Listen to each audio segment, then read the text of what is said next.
for a Lone Star State matchup with the Houston Astros and the Texas Rangers. The Texas Rangers lead the AL West, but their big bat Josh Hamilton is out for the series, so the Rangers have to rely on other capable hitters tonight.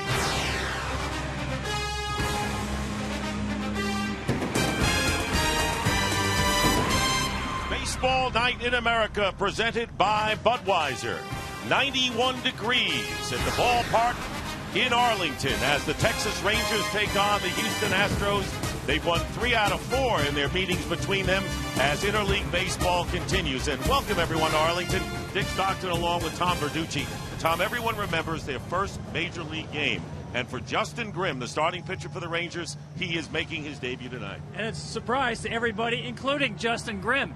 Drafted only 2 years ago. He wasn't even in big league camp this spring. A couple of days ago, he's in Double-A ball. But the Rangers are giving him the ball, Dick, in part because they believe he can handle the big league environment and a sold-out crowd. And the Astros have really faced some tough pitching lately. They really have. You think about just in the last week, Chris Sale, Madison Bumgarner, the perfect game by Matt Cain. And then last night, Yu Darvish with 11 strikeouts. I'm not sure it gets any easier. Justin Grimm has the unknown factor going for him tonight. All right. Who knows what's in the stomach of Justin Grimm before the full house tonight.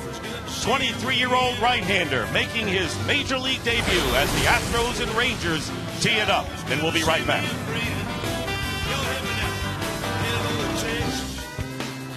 Tonight's starting lineup for the Astros brought to you by Taco Bell. Sometimes you gotta live Moss. Jordan Schaefer will lead off in center field. Jose Altuve will be at second base. Jed Lowry at shortstop. And Brett Wallace batting cleanup at first base. Chris Johnson will be at third. Brian Bogasevic will be in right field. The DH is J.D. Martinez.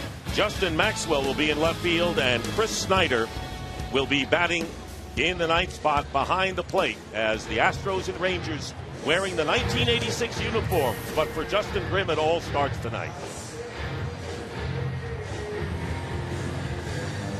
Look at his numbers there in Double-A. What jumps out at me there is the 14 walks. He's a control pitcher. There's no question that's the reason why he's here. Here's the scouting report. He needs to handle 3 decks. No, we're not asking him to be a blackjack dealer.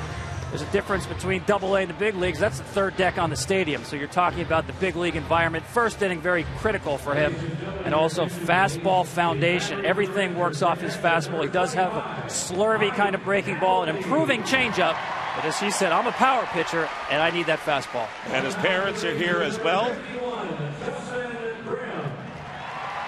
And they are as anxious as he is. And we're set to go. The opening pitch tonight is brought to you by Budweiser. Great times are waiting. Grab some buds.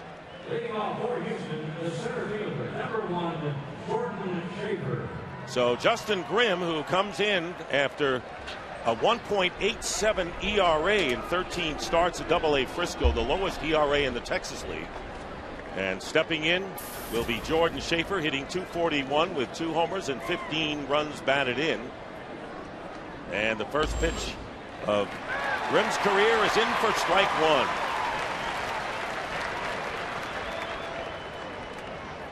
Grimm did not have impressive numbers at college at the University of Georgia. But the scouts saw something in him. And there's the breaking pitch missing, and it's 1-1. Well, I think it's a good point, Dick, because he did have an ERA over 5 at college at the University of Georgia. But you're right, they loved his arm action. They really changed him mechanically, but the arm action sold them. And a fly ball hit out of play to the left, and the count 1-2. Yeah, going back to when he was at Georgia, he had what I call a 3-part delivery, where he'd bring his hands up above his head, behind his head, really kind of a violent start to his delivery. And you watch him tonight. He keeps those hands in front of him at all times. Drop down to the belt, but they don't get over his head. 2 balls and 2 strikes to Schaefer, the leadoff hitter. Grimm allowed more than 1 walk only once in his last 10 starts. So he's a pitcher who throws strikes. And a line drive base hit to center field starts it off for the Astros. Jordan Schaefer is aboard with a leadoff single. Yeah, we talked about the slurvy breaking ball that he throws. This was not a good pitch in terms of location. That ball's just up too much for him. Again, I think this first inning, Dick, very important for him. You see him slip a little bit on the follow-through, but left that breaking ball up. He just needs to get through this first inning as clean as he can. Mitch Moreland is holding the runner on as Jose Altuve steps in. He's having a terrific year. 8th in the league in hitting, batting .320.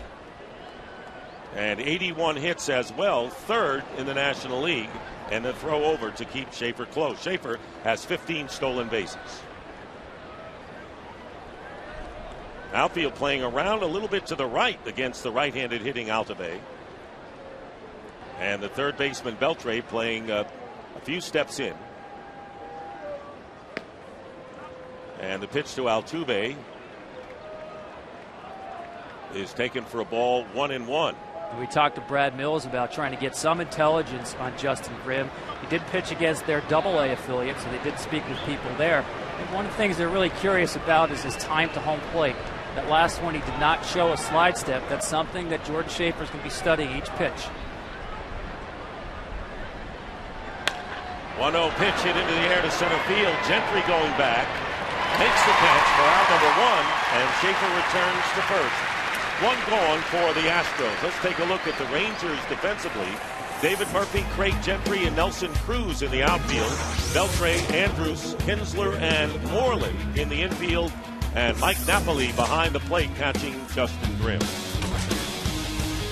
Rangers coming in 8th in the American League in fielding. And Jed Lowry, the switch hitting shortstop, stepping in with 1 out and 1 on.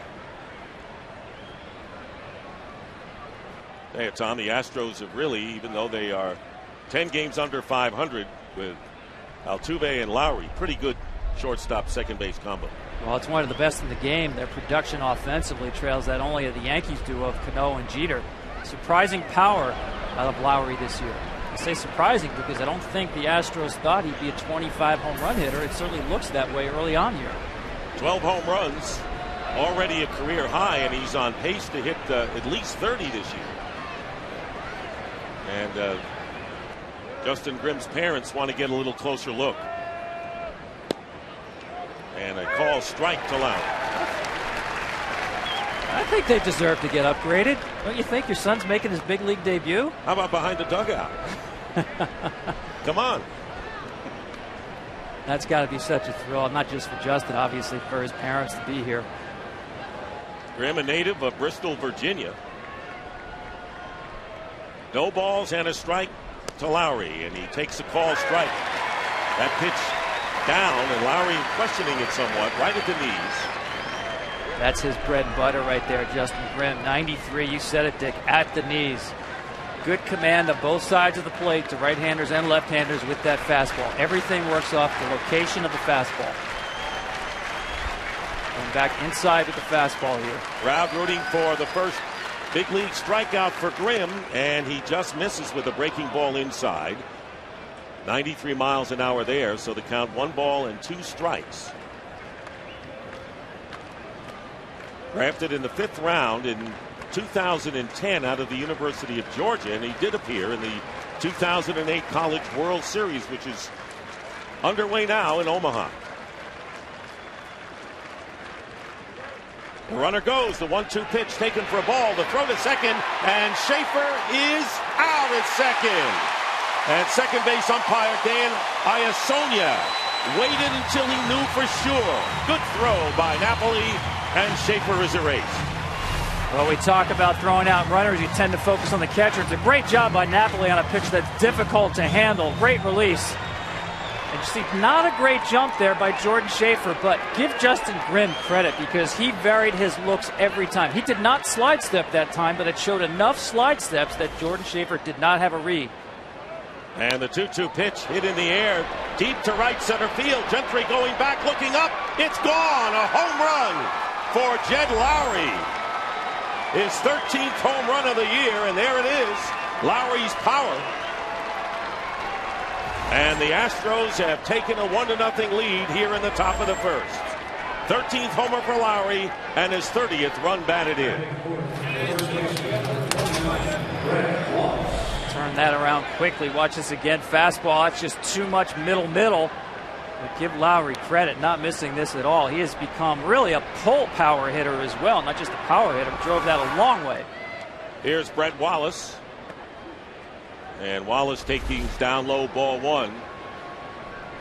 Reaction of his parents to the home run. One of them, the daughter, doesn't want to look. And if you're going to pitch for a long time in the big leagues, you're going to give up a lot of go. That's exactly right. Well, Ron Washington told us before the game, hey, listen, they're all big league hitters up there. You have to trust your stuff, but you will get hit. You have to be prepared for that. Mistakes that you got away with in Double-A, as we see here, go out of the ballpark at this level. 1 ball, 1 strike to first baseman Brett Wallace, hitting .364 and steps out. And of course, Ron Washington said, what do you expect from the pitcher tonight? Just keep us in the game for as long as you can. That's down low. Off-speed pitch, 2-1 the count. And Ron Washington, who has led the Rangers to back-to-back World Series appearances, and they have a 4-game lead right now in the AL West. There's a call strike, 4 games ahead of the Angels.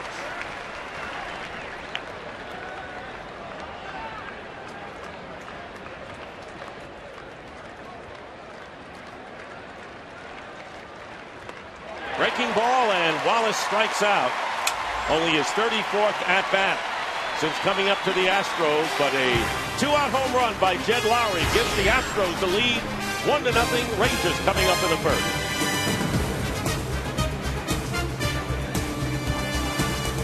By Taco Bell, sometimes you got to live Moss. Ian Kinsler leading off. Elvis Andrews batting second. The DH is Michael Young. Adrian Beltre batting cleanup. Nelson Cruz hitting fifth. David Murphy batting in the 6th spot. Mike Napoli hitting 7th.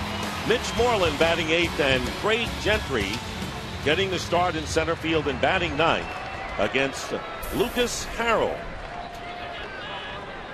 6-4 record, and the first pitch is a strike to Kinsler. Harrell 6-4, making his 14th appearance of the year. And a shot hit to center field. Jordan Schaefer has room and fights the sun and makes the catch for out number 1. Well, typically that's not part of Harrell's game. He wants to keep the ball down as much as he can. That's why I call him the air traffic control. Keep the skies clear, keep the ball on the ground, sinker ball pitcher. Best with rest. This is unusual for a sinker ball pitcher. He's actually 4-0 with a 3.34 ERA with extra rest, which he brings into the game today. Now, a lot of sinker ball pitchers, you say they have more action when they're tired, right? Well, he's more of a power sinker ball guy, and he has responded well to the extra rest. 92-93 power sinker. Elvis Andrews stepping in, and that's kind of unusual for a sinker ball pitcher. If they have too much power, it kind of flattens out, which is not what you want. As Andrews takes the first pitch for ball 1. He's hitting .299 with a homer and 27 runs batted in. Had a 3-for-4 night in the Rangers 6-2 victory to start this 3-game series. Count is 1-1.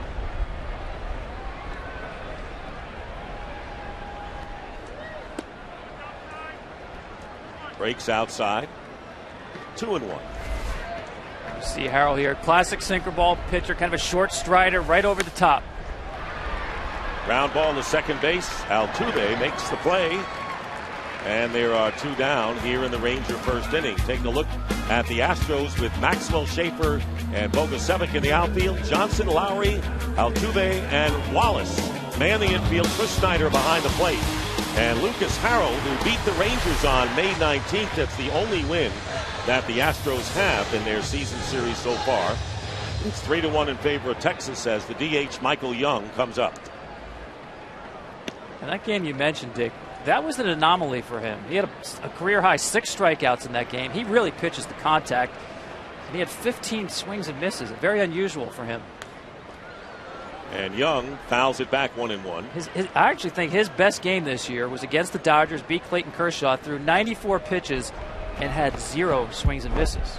He's on his game when the ball is off the barrel of the bat, but pitches to contact. Considered a rookie, even though he pitched in the big leagues in 2010 and then again in 2011, and he beat the White Sox in his last start. And might have had a little revenge motive there since the White Sox dropped him. 2 balls and 1 strike with 2 down to Michael Young. And that evens the count, 2-2.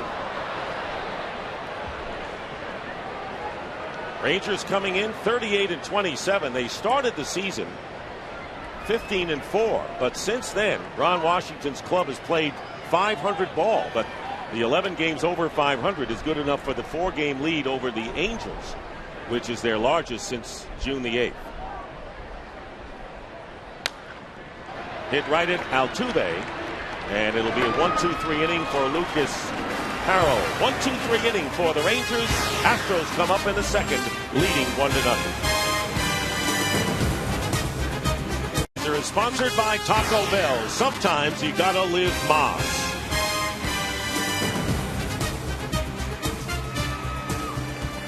Astros leading 1-0 on Jed Lowry's home run in the first inning. It'll be Chris Johnson, Brian Bogusevic, and J.D. Martinez facing Justin Grimm, who threw 17 pitches in the first inning.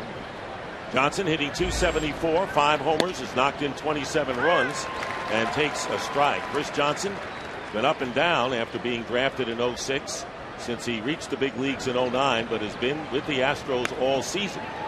Fouls it back, and Grimm is ahead of him, 2 strikes.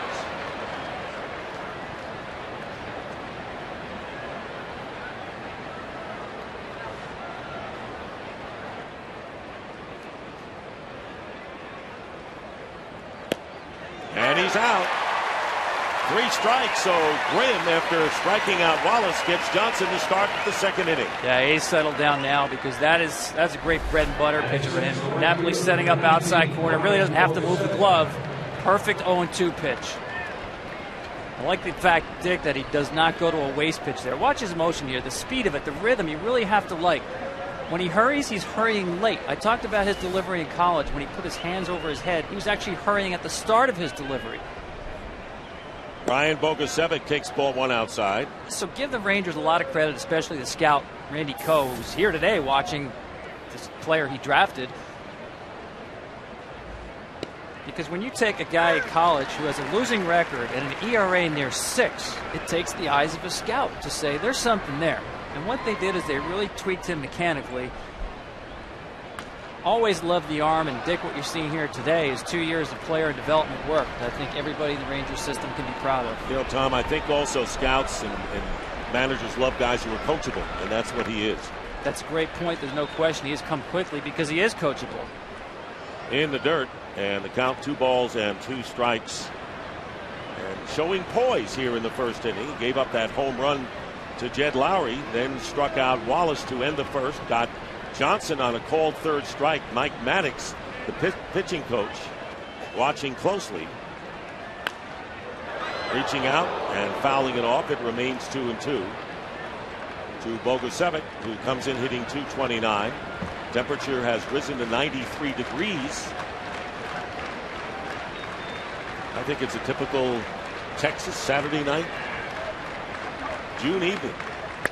Well, that's another way of saying it's hitter's weather, Dick, especially in this ballpark. And that ball that Lowry hit, players will tell you they feel like there's a jet stream in this ballpark going out towards right center field. The ball really does carry well to that area. And they said they measured 409 feet on that home run by Lowry. Breaking ball, and did he go around? And he did. Ball gets away from Napoli, and he throws him out. So they checked with C.B. Buckner, and Bogusevic goes down. That's 3 strikeouts. Play made catcher to first base, and there are 2 down. Now he's getting the breaking ball down. You see there Bogusevic tried to check. You saw the strikeout to Wallace on the fastball. Now the breaking ball down. He's definitely finding his slot here and his rhythm. J.D. Martinez, the designated hitter. 37 runs batted in for Martinez. And the first pitch is a strike. Well, if they say that Justin Grimm throws strikes, he's doing it here. Very important for him. They say it's the great pitch, the best pitch in baseball. First pitch, strike. And gets the pitch in on the fist, fought off by Martinez. And 2 strikes the count to the DH for the Astros.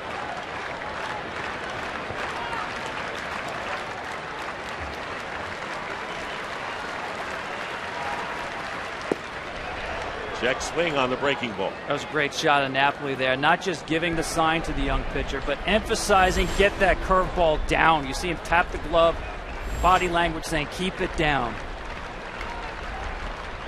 And he strikes out the side, and 4 straight strikeouts for Justin Grimm. Retires the side in order. Adrian Beltre will start it off for the Rangers when they come up in the bottom of the second of a 1-0 Astro lead. By Budweiser, great times are waiting. Grab some buzz. Rangers batting in the bottom of the second inning against Lucas Harrell and Adrian Beltre, hitting .304 with 10 homers and 39 runs batted in. And takes a strike. Beltre 2 for 4 with an RBI last night. Has not homered since late May.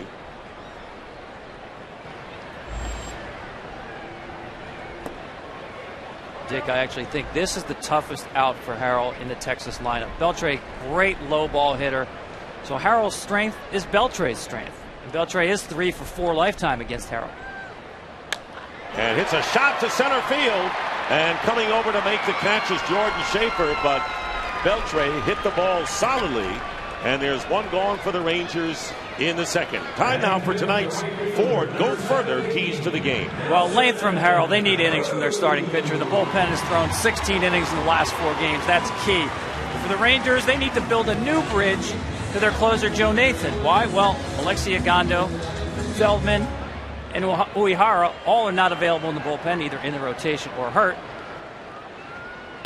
So guys like Mark Lowe, Robbie Ross, guys typically picking up outs in the 6th or 7th inning, they're pushed deeper into the game to 7th or 8th inning situations to get the ball to the closer. Nelson Cruz, the batter, and the count 1-1 to him. Cruz missed 3 games with a virus this week, and this is his 3rd game back.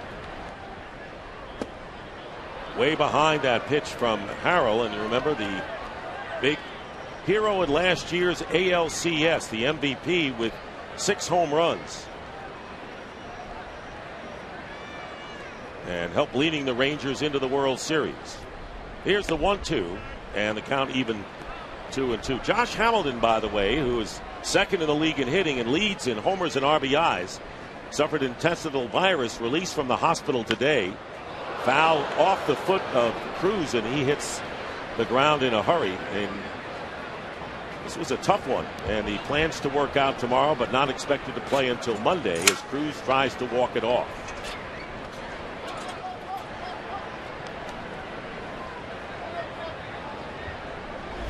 Cruz, one of these guys, hits with the open stance here, steps into the ball, and looked like, yeah, got on the inside of the foot there. Ow. Let's hear this. Oh, that's going to hurt. And that's Bill Miller, the home plate umpire. He kind of knew what Nelson Cruz was feeling right there. Oh, yeah, there's a lot of true empathy there because, you know, they get nicked up a lot back there as well. They sure do. So taking all the time he needs. And Ron Washington out to check on Cruz. It's been tough for him lately. Left last Saturday's game with a sore Achilles. Then he had the virus, and now he fouls a ball off of his instep. But appears to be all right.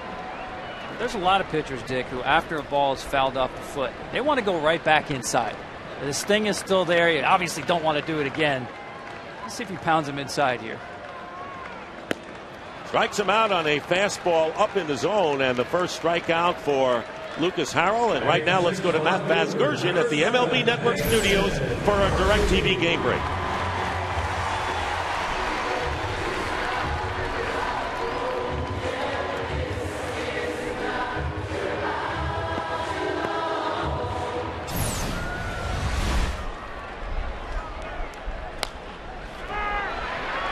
All right, thank you very much, Matt. And the throw to first base. And what a play made to end the inning. A terrific play in the infield. We'll take a look before we go to commercial. Altuve gets it over to Harrell. That's one for the books, that play.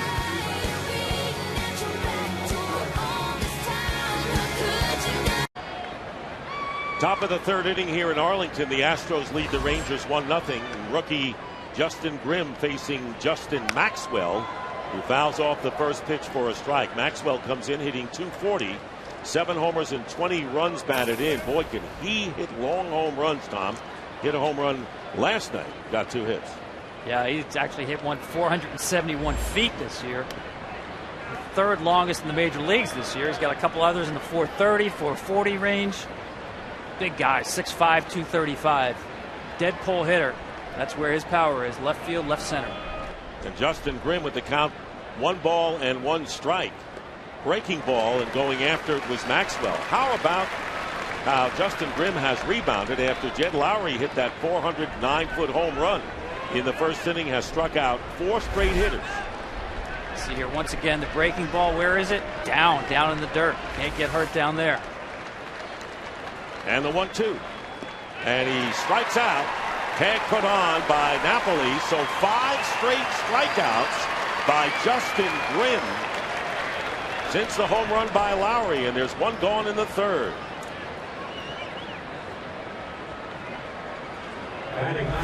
See, he told me his curveball was more of a slurvy pitch, Dick. I'm not buying that. That's got some bite on it.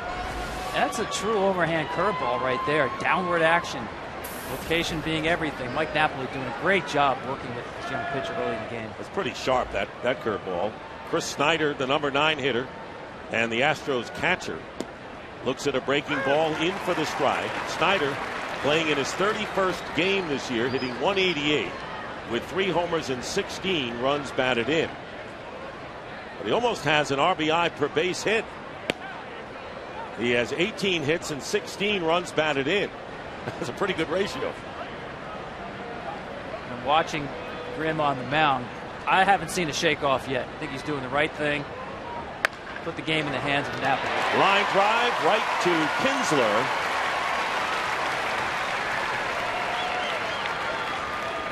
And that will be out number 2, and will bring up the top of the order in Jordan Schaefer. Now remember, Mike Napoli is learning Justin Grimm as well. Justin Grimm was not in the big league camp. We talked with Ron Washington, the Rangers manager, said I've never seen him throw. He was not in big league camp. So as a pitcher, you just have to trust, even if the catcher has never caught you before. Mike Napoli knows hitters, knows the game plan. It's one more element just removed from the game. Let the catcher call the pitches, follow along. Didn't have much advice. He says, look, he has enough on his plate coming up to the big leagues. Let him just go out there and do what he does. First pitch to Schaefer is down low for a ball. So Snyder's line drive ends the string of 5 consecutive strikeouts. And Napoli working with the rookie. That pitch down low again. 2-0. Astros are 10 games under 500, 5th in the NL Central, 9.5 behind Cincinnati, and 2 behind Milwaukee, the team they're closest to chasing. And now Grimm with his first 3-0 count, first 3-ball count that he's had in the game. There's a strike. Now the hitters are seeing him for the second time around. That's right. Now, obviously, Jordan Schaefer is the guy, even though they caught him stealing last time. You want to keep him off the bases. Best stolen base threat with Houston. Singled in the first inning. It's a ground ball. Kinsler to his left makes the play. And a 1-2-3 inning. Astros retired in the 3rd. Lowry's home run the difference thus far. Fox Baseball Night in America is presented by Budweiser. Dick Stockton along with Tom Berducci, senior writer at Sports Illustrated, here at Arlington. Mike Napoli leading off against Lucas Harrell, the bottom 3rd of the Ranger order here in the 3rd inning. And the first pitch is taken for ball 1. Napoli hitting .246, 11 homers and 29 runs batted in. Slumping as of late, but the Rangers think he's really on the verge of busting out. Yeah, the Rangers have some real streak hitters in Nelson Cruz and Mike Napoli. Cuts both ways, obviously. And it's fouled back. That one 93 miles an hour, and the count 1-2. Napoli will be followed by Mitch Moreland and Craig Gentry. Harrell has retired the first 6 batters he's faced, helped by a glittering play defensively to end the second inning. Goes sidearm, and there's a shot into the gap in right center field, and it's cut off by Bogusevic. And going back to first base is Napoli. So Bogusevic covering it well, and Napoli limited to a single. That's a nice job by Napoli here with the ball away from him. Not trying to do too much with it. See the opening there in right center field. Nice job by Bogusevic to cut that ball off. And that's the first hit. We'll see Harrell working out the stretch here for the first time. Facing Mitch Moreland, batting .276. 10 homers and 24 runs batted in.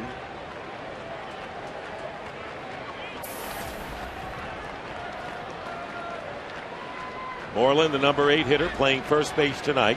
Homered in last night's series opener.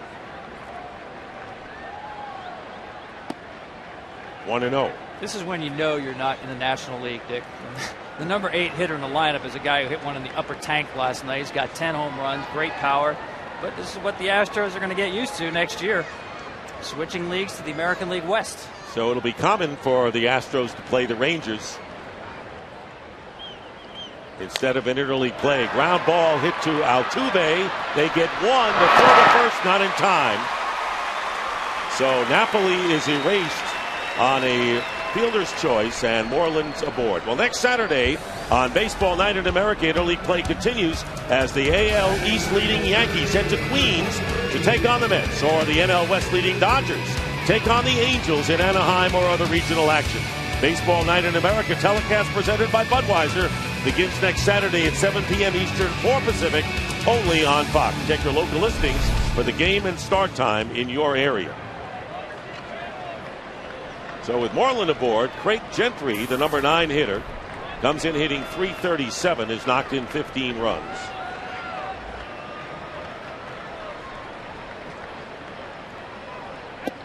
Ball one outside. And I think if you talk about Ron Washington, putting Craig Gentry in the lineup tonight, to me, tells you all you need to know about him. You know, they brought up Leonis Martin, the young left-handed switch hitting center fielder, in place of Josh Hamilton for this series. Martin had to start last night, and you would think, okay, right-handed pitcher on the mound, you stick with a left-handed bat. Well, no. Ron Washington said, Gentry is a very important part of my team. What am I going to do? Put him on the bench for 3 straight days? I need to play him. And he's a guy who does hit .292 against right-handed pitching anyway. And this is what Ron Washington feels. It's a 162-game season, and he says, look, I know our team will play 162 games, and so it means making moves like this. Ground ball to shortstop. Lowry, Altuve, and safe at first base is Gentry. Had enough speed to beat the throw. So Moreland is erased, and now Gentry, with 2 out, becomes the base runner. It's a nice job by Altuve just to make this close, because Gentry from the right side gets down the line just about as fast as any right-handed hitter. Normally that's a routine double play ball, and that's just pure speed to get the Rangers another at bat in this inning. See the pivot here by Altuve.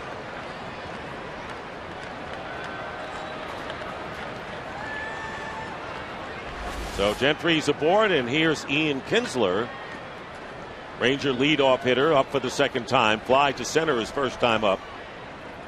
And the throw over to first base. Kinsler is leading the American League in runs scored and in doubles, but is 0 for his last 13. He was ejected on Thursday, arguing a called third strike in the 3rd inning. Well, to me, this is a running situation here if I'm Ron Washington. Pitch is inside. And I mean early in the count. You know, Harrell's a guy who's not particularly adept at keeping runners close at first. Runners are 9 out of 11 on stolen base attempts. We talked about Gentry's speed with 2 outs. I definitely see this as a running opportunity for Texas. 8 stolen bases for Gentry. Has a good lead and has to dive back again.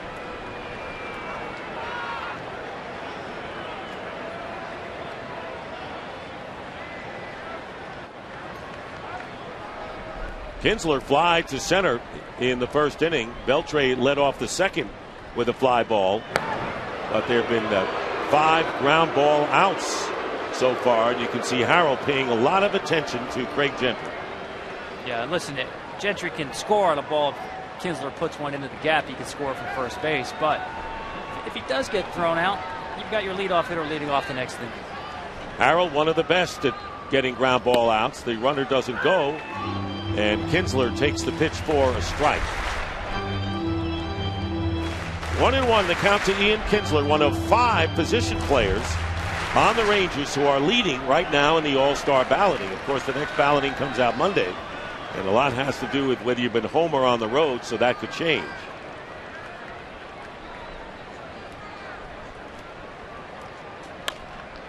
Slowly hit to shortstop. Lowry makes the play to first, and that'll do it. 1 hit and 1 left. We've completed 3 here in Arlington, and the Astros have a 1-0 lead.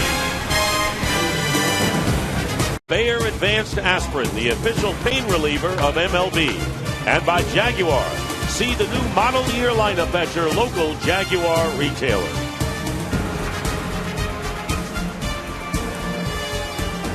Astros leading 1-0. Batting in the 4th inning, Jose Altuve.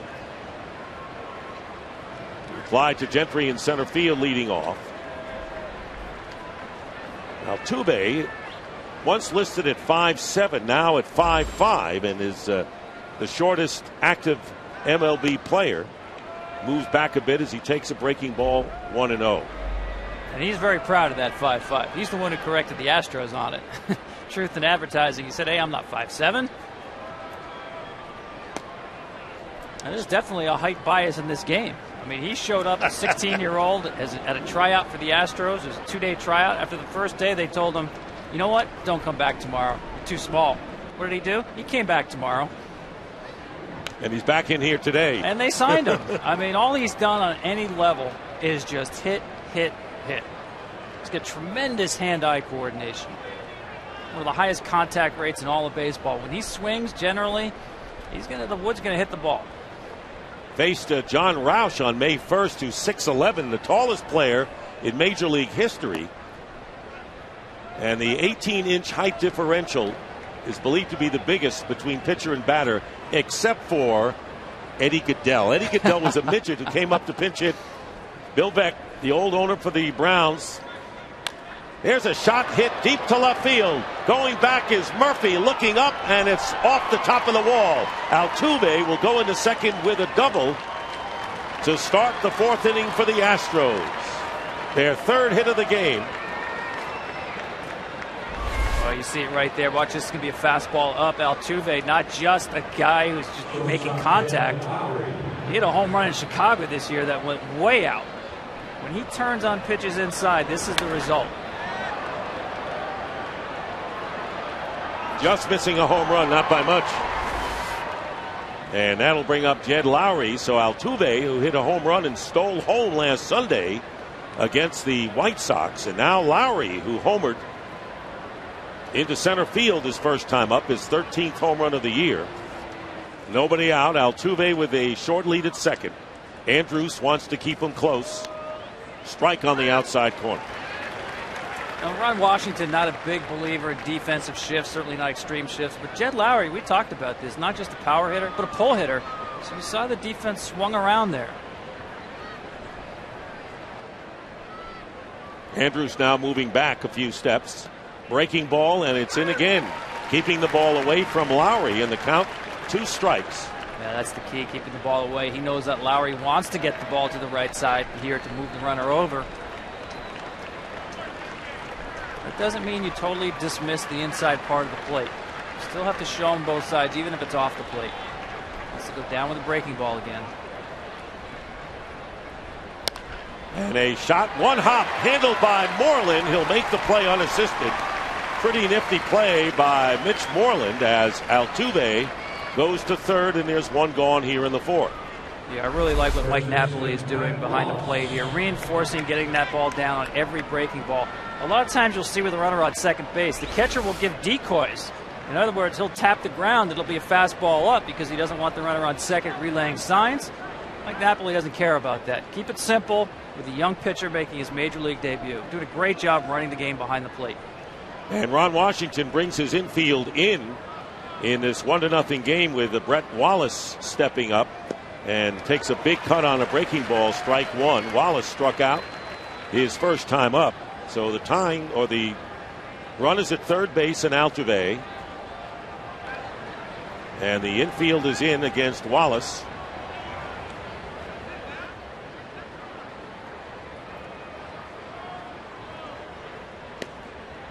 Call strike. Right. With the heat here in Texas, Dick, they really have trouble keeping grass. So they replace it often. They replaced it on the last road trip when Texas was on the road. You could actually see the lines of the sod in there. In other words, there hasn't been time for the sod to knit together. And I talked to Michael Young, one of the infielders. He said it's dangerous out there, especially in this situation with the infield in.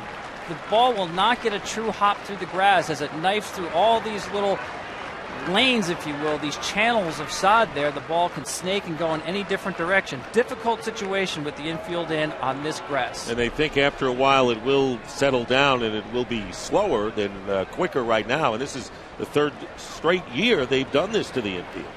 Yeah, well, it'll be good for a while, then they'll have to replace it again. I mean, it's tough. Pity the groundskeepers here in a place like this where you do have the extreme weather through the summer. It's tough to maintain grass.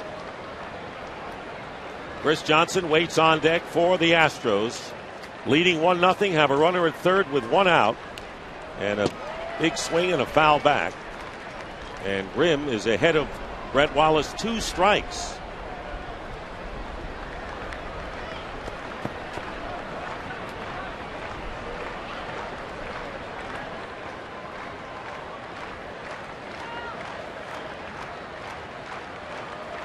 Curveball in the dirt.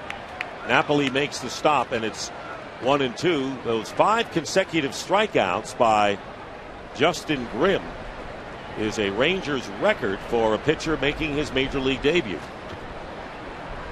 23-year-old right-hander distinguishing himself in his first appearance. And inside, 2-2 now.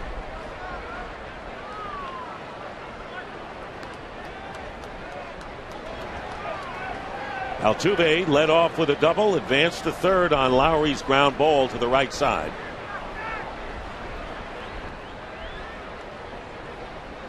Rangers looking to cut off another run here.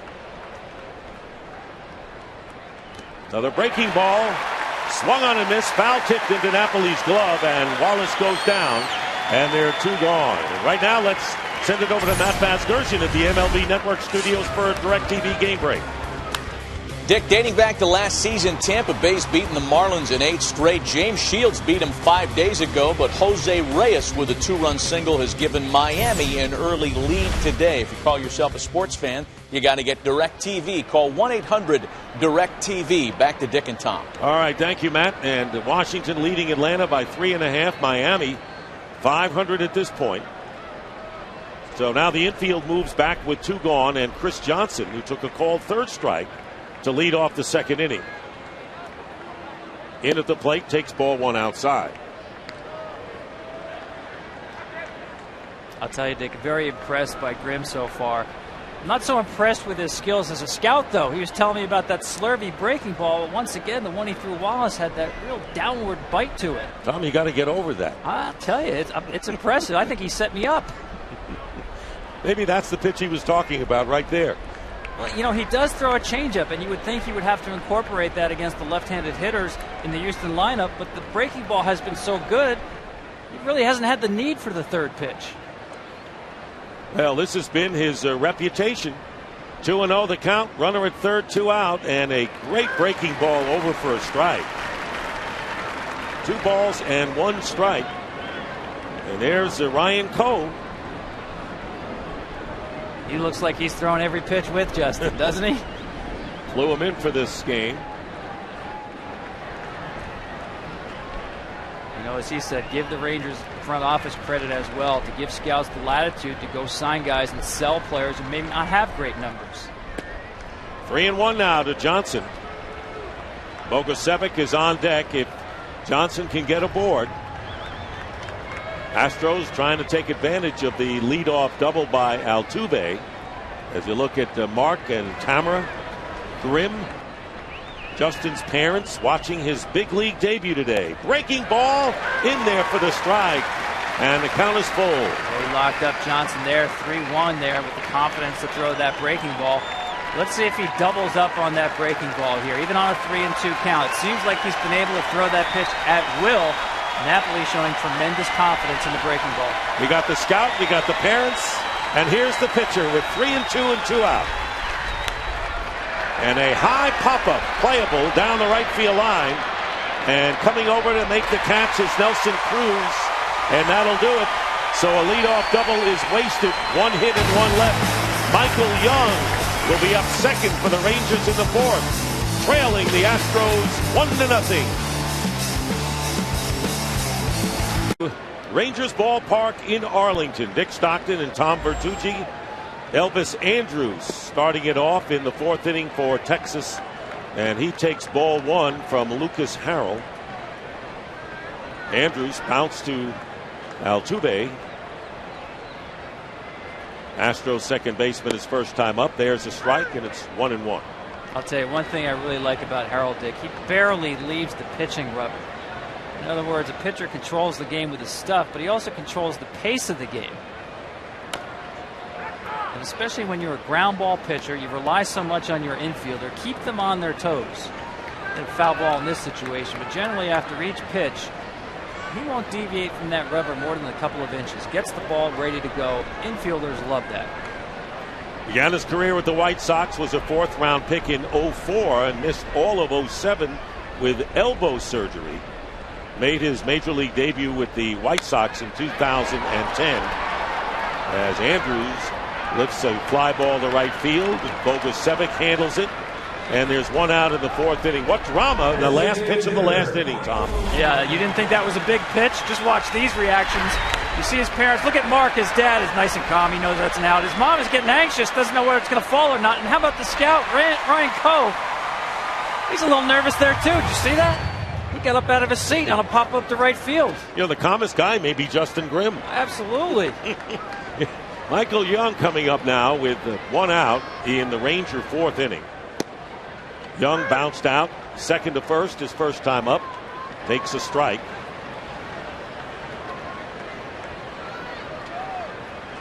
How about Michael Young selected as the shortstop in the fan vote this week for the 40th anniversary Rangers team, but that wasn't all. He's so good, he actually got 2 spots on the team. Shortstop and second base. No Alex Rodriguez on that team. That was fan voting. Chopper to shortstop. Lowry throws out Young.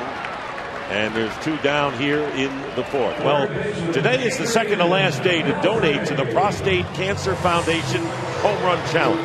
Any home run hit in tonight's game will earn $16,000 for each one. We've raised more than $1.6 million for this cause over the last few weeks. For more information, call 1-800-798-CURE or go online at www.pcf.org. And we already have the home run from Lowry as Beltre reaches for this pitch and misses.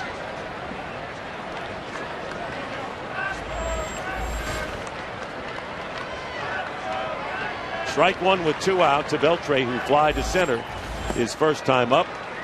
And another breaking ball, and it's 0-2. Yeah, see those last 2 pitches. You know, that cutter slider that Lucas throws, that great downward action, perfect location, down and away. We talked about this tough matchup. 1-2 now to Beltre. And so far staying away from his strength, which is that sinker, that fastball down at the knees.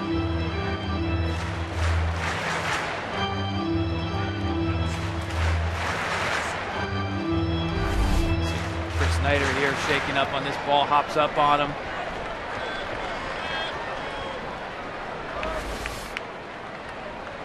And of course, Bill Miller, the umpire, will give the catcher, you mentioned it earlier, it's happening up to umpires, all the time he needs to settle himself. 1 ball, 2 strikes, 2 outs. And another foul ball at the plate. Adrian Beltre in his 15th year in the big leagues, second with the Rangers. Say, they're getting nicked up around the plate tonight, aren't they? Xavier's got that long stride. It's pretty common for him. I'm surprised he doesn't wear one of those guards on that front leg. Nelson Cruz took the most punishment. He's the on-deck hitter if Beltre can reach. He fouled one off the instep in his first time at bat. Check swing. And taken for the ball. 2 balls and 2 strikes to Beltre. 2 out. Lucas Harrell has allowed 1 hit. Leadoff single by Mike Napoli in the 3rd inning. And a shot hit to left field. Justin Maxwell over his head and off the wall. Retrieved by Maxwell, and Beltre goes into second with a 2-out double. He's hit safely in 9 of his last 11 now. Well, we talked about the way Harrell stayed out of his own strength with Beltre. There you see the breaking ball, probably his 3rd pitch leading up there. Again, I think Beltre is such a good low fastball hitter, even though that's Lucas Harrell's best pitch that entire at bat, trying to cut and spin the ball away from Beltre. And in that case, that's obviously a mistake in location, not so much the choice of the pitch, but when it's not your best pitch, you're more liable to make a mistake. Nelson Cruz struck out his first time up. So the Rangers have a tying run in scoring position with 2 down. And there's a chopper to Lowry. Routine play for the Astros shortstop, and that'll do it. Beltre with a 2-out double is stranded at second. We go to the 5th inning here in Arlington with the Astros clinging to a 1-0 lead.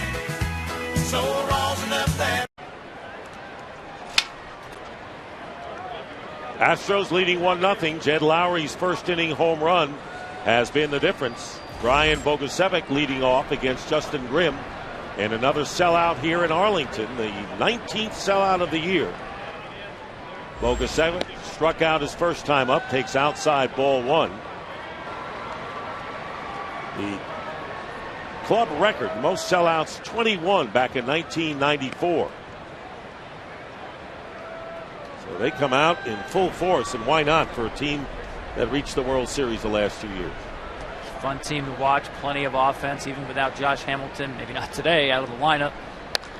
There's a shot to right field, and could be extra bases off the right field wall. Nelson Cruz retrieves, and into second is Bogusevic with a leadoff double here in the 5th inning. And moments ago, we talked to Mike Maddox, the Rangers pitching coach, and his reaction to Justin Grimm so far, especially after striking out so many following Lowry's home. Well, I tell you what, for anybody to go out there in their debut and you get through that first inning, that's going to be the toughest inning of your career. He got through with 1 run, but he's come back. He struck out 4 in a row or 5 in a row there, and I think he's settling in nicely. Mike, take us through his pregame, his bullpen, and the trust he's putting in Mike Napoli. Well, that's what we talked about before the game. Don't worry about the hitters. Mike knows them, and just trust Nap. All you got to do is execute your pitches, because if you execute, we win. Mike, thanks for joining us. Appreciate it. You bet. So far, Mike Maddox likes what he sees, but right now the Astros, for the 2nd straight inning, lead-off double. And J.D. Martinez, the DH, the count 1 strike. Astros leading 1-0 and looking for more. Off the fist and a ground ball to Mitch Moreland. He'll make the play unassisted as Bogusevic goes to 3rd, and there's 1 out and a runner at 3rd. And I'll tell you what, J.D. Martinez will get back to the dugout to a lot of high fives. His job there is to move the ball to the right side of the field, get the runner over. He's typically more of a pull hitter, Dick, so that's out of his element, but he gets the job done. A tough pitch to hit to the right side. It's a fastball inside on his hands. And just a little inside-out swing. Got the job done. It wasn't pretty, but deserving of the high fives. So as the Rangers did last inning, they bring their infield in with 1 out and a runner at 3rd base. Justin Maxwell struck out his first time up. Bogusevic has the lead at 3rd, and there's a shot to right field, and that's going to get the run in at least over the head of Cruz. Extra bases.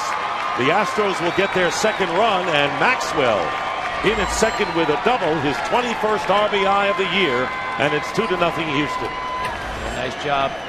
Fastball, first pitch hitting right here. And a pitch to me looked like it was out of the zone. He goes down and gets this pitch. Actually, it's more up than I thought. Ball away from him. Stayed on that. Now he's looking for a pitch to drive, and fly ball to the outfield to get the runner in. Did his job and more. So the Astros have A second run and another runner in scoring position in Chris Snyder, the number 9 batter, catching tonight, lined out to Ian Kinsler, his first trip to the plate. Astros have made some progress after last season's disastrous campaign. This is the second time this year they've been 10 games under 500.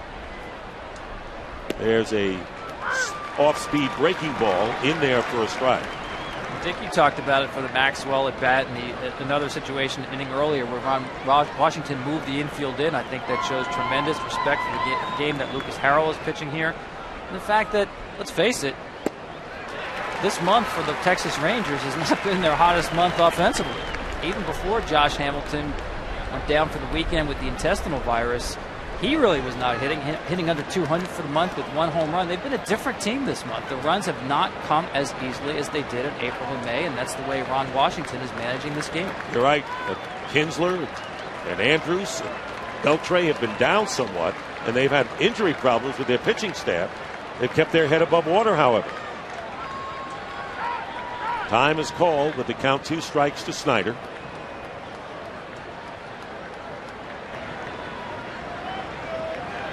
Justin Grimm from Bristol, Virginia. He's the 8th starting pitcher used by the Rangers this season. And he strikes out Snyder on a curveball. That's the 7th strikeout. And there are 2 gone in the 5th. Well, help keep Dad in the game. Join Major League Baseball in supporting the Prostate Cancer Foundation with the Home Run Challenge. Visit MLBcommunity.org or HomeRunChallenge.org to learn more. We would also like to take a moment to recognize fathers and wish them all a happy Father's Day tomorrow. 7 strikeouts now for Grimm, and here's Jordan Schaefer up for the 3rd time, top of the order for Houston. Single to center his first time up. Thrown out attempting to steal and grounded out in the 3rd.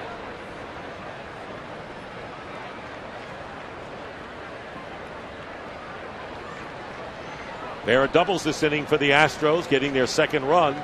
Bogusevic leading off with a 2-bagger, and then Justin Maxwell lining one over Nelson Cruz head and right. He's on at 2nd. Curveball slapped to the hole, through into left field for a base hit. Maxwell will come around and score, and the Astros have taken a 3-0 lead. So Jordan Schaefer with his 2nd hit of the game, and an RBI, his 16th of the year. Here we saw Grimm go back to the breaking balls on Snyder to get the big out. Went back to it here. First pitch on Jordan Schaefer. Check location. Not bad. Just a nice job of hitting. Inside outing that ball. That's, again, we talked about this. You know, a few days ago he's pitching a Double-A for Frisco, and here he is in the major leagues. You know, probably that's a rollover ground ball to second base in Double-A. Here you got a major league hitter. Even first pitch, doesn't try to do too much with it, gets the run in. Different level now, and welcome to the big show. And Grimm and the Rangers are behind 3-0. Throw to first base, getting back is Schaefer. Interesting, Tom, you talk about the bit of hitting. The way Schaefer handled the bat and getting the RBI single, and the way Martinez was able to move the runner over earlier this inning. Yeah, great execution on the Astros part. Brad Mills, the manager, is really emphasizing that. A lot of teaching this year with this Astros team. Youngest team in baseball. So you think about, hey, you're in the big leagues, you know how to play the game. Not necessarily so. Especially when you have a young team. The Astros work a lot on fundamentals. And it's game-by-game adjustment. They review the game. This is what we did right. This is what we didn't do right. And it's a day-by-day situation. And I think they have the right manager to handle those kind of inconsistencies that you're going to have with such a young team. 2 down, Schaefer with the lead at first base. 2 runs in for the Astros. Pitch out. Runner wasn't going. 1-0 the count to Altuve, who has fly to center and doubled. Kirkman is warming up. Michael Kirkman throwing in the Rangers bullpen.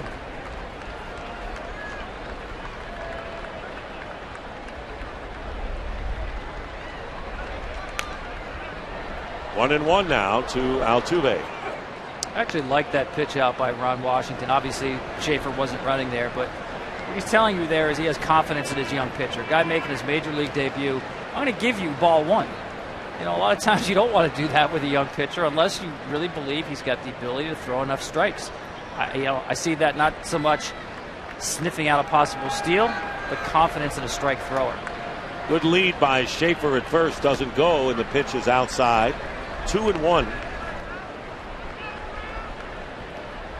Altuve checking with Dave Clark, the third base coach for the Astros.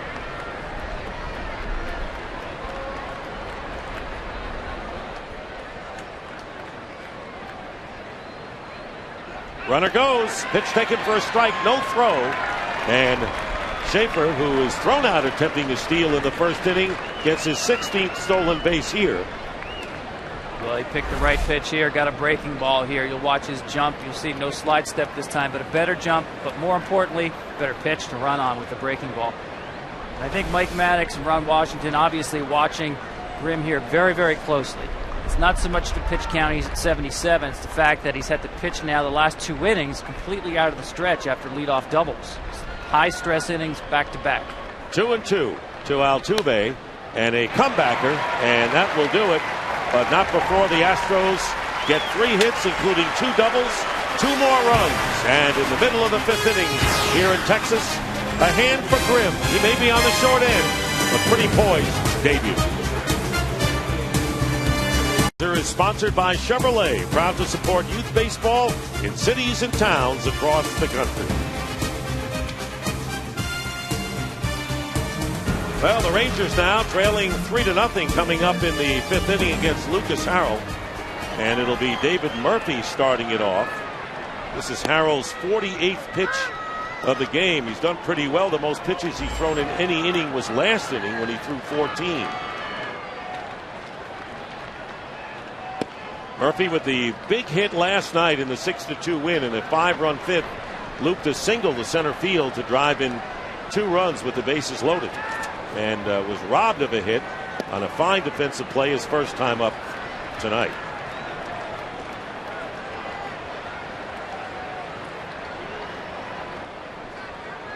Two balls and a strike to Murphy. Mike Napoli on deck. Slap to the left side. Backhanded by Lowry, 1 down in the 5th. Well, the All-Star vote leaders, and the Rangers, as we said, have 5 position players in the lead right now, including Mike Napoli, who's stepping up. Kinsler is in there, along with Hamilton, Cruz, and Beltre. Napoli with a single, got the first hit of the game for the Rangers, leading off the 3rd, and takes ball 1.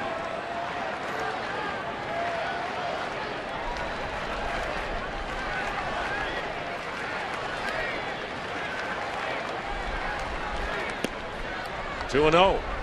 It seems strange to see him get the 2 ball counts here. He's pitched this game like he parked his car and left the engine running.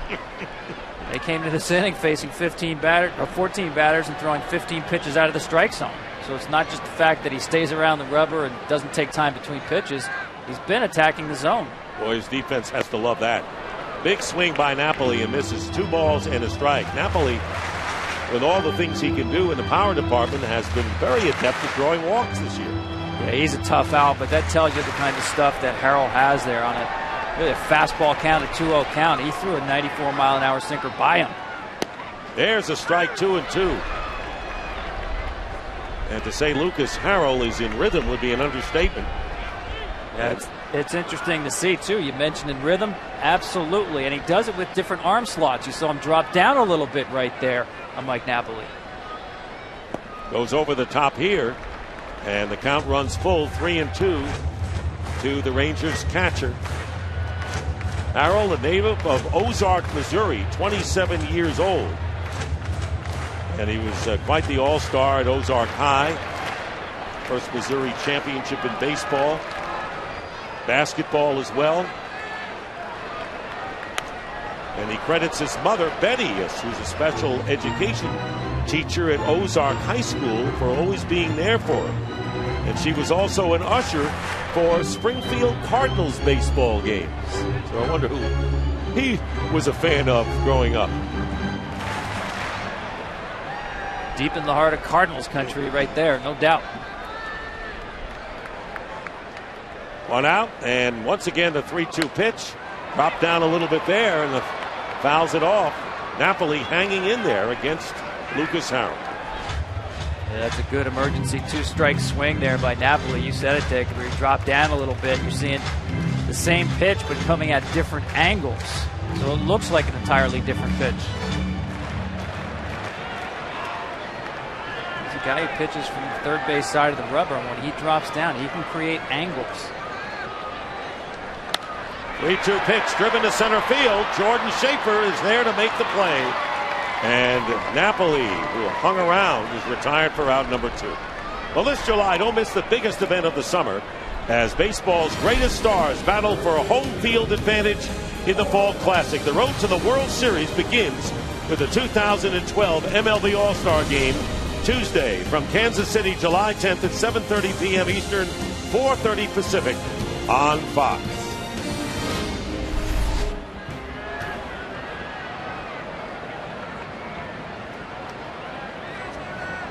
So the All-Star Game in America's heartland. Mitch Moreland, strike one to him, reached on a fielder's choice his first time up. Harrell has allowed 2 hits, has not walked a batter. Check swing, did not go around. He's pitching what I like to call an old school ball game. Why? Well, the strikeout rate in today's game is higher than it's ever been. And here he is pitching a gem with 1 strikeout. And oh, by the way, he's got those great looking stirrups. Yeah. That's old school old right school. there. And 1986 old school uniforms to boot. There's a called strike. And of course, a lot of people talking about the no-hitter, perfect games. 5 no-hitters pitched first time in history before the All-Star Game. We've had 5 no-hitters, 2 perfect games. You wrote a great story this week in Sports Illustrated about the whys and wherefores of that situation. The 1-2 pitch, strike 3, and we're going to get to that before we're history here. That is the second strikeout of the game for Harrell. A 1-2-3 inning. We've completed 5, and the Astros are up 3-0. 2012 Ford F-150, built for tough. And by MasterCard. Shop and pay your bills online with MasterCard prepaid cards. That is the Boomstick, and it costs $27. I can't believe Tommy had 3 of those before the game. I'll tell you what, the way these guys are pitching, you might not have time to finish this in 9 innings. You know, that's breakfast, lunch, and dinner right there. Jed Lowry leading off for the Astros in the 6th against Justin Grimm, who hangs in there. Justin Grimm has allowed 3 runs on 6 hits. He has struck out 7. And Lowry homered in the first inning, bounced out to Moreland at first base last time up. And he hits another ground ball. It's a fair ball, and once again Moreland makes the play unassisted. Out number 1 in the 6th inning. Well, if you're just joining us, here's the game summary. The Astros, who trail 3-1 of the Rangers in this year's season series. Lucas Harold, who has the only win for the Astros, doing a terrific job on the mound. Justin Grimm in his major league debut struck out 5 in a row, has 7 already, and Jed Lowry with a home run in the first inning set the tone for Houston. Here's Brett Wallace, 0 for 2, struck out twice.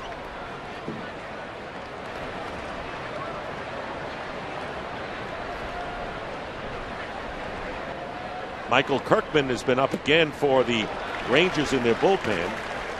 And the count 1-1 now. There is Kirkman. Dick, you won't see many big league hitters hold the bat the way that Brett Wallace holds the bat. Watch his hands. He's got a finger and a half basically wrapped on the outside of his bottom hand. He's a true bottom hand hitter.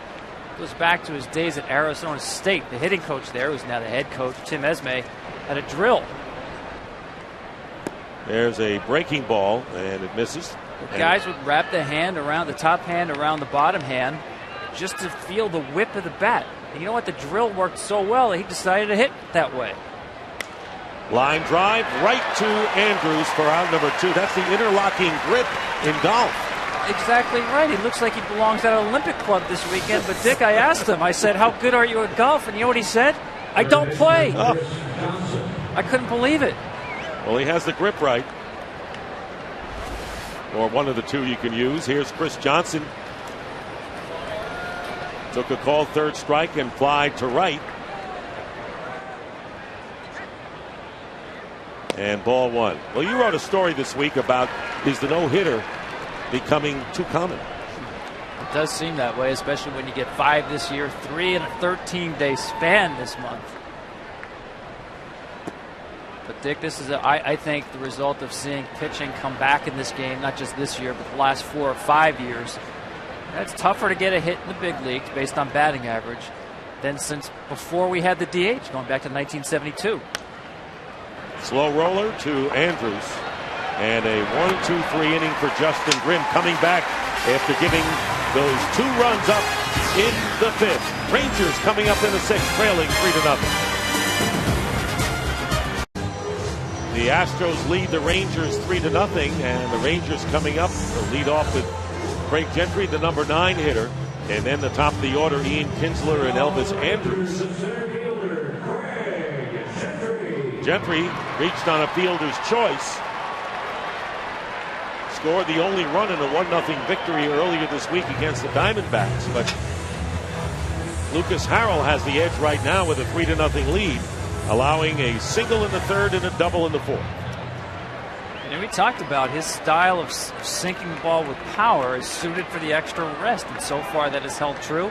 He only allowed 1 home run when he pitches with the extra day of rest. And key anytime you pitch against the Texas Rangers, keep the ball in the ballpark. And a base hit up the middle on the first pitch to Gentry. So the second time tonight that the Rangers have the leadoff man aboard. Hit number 3 against Harrell, and that'll bring up the top of the order, Ian Kinsler.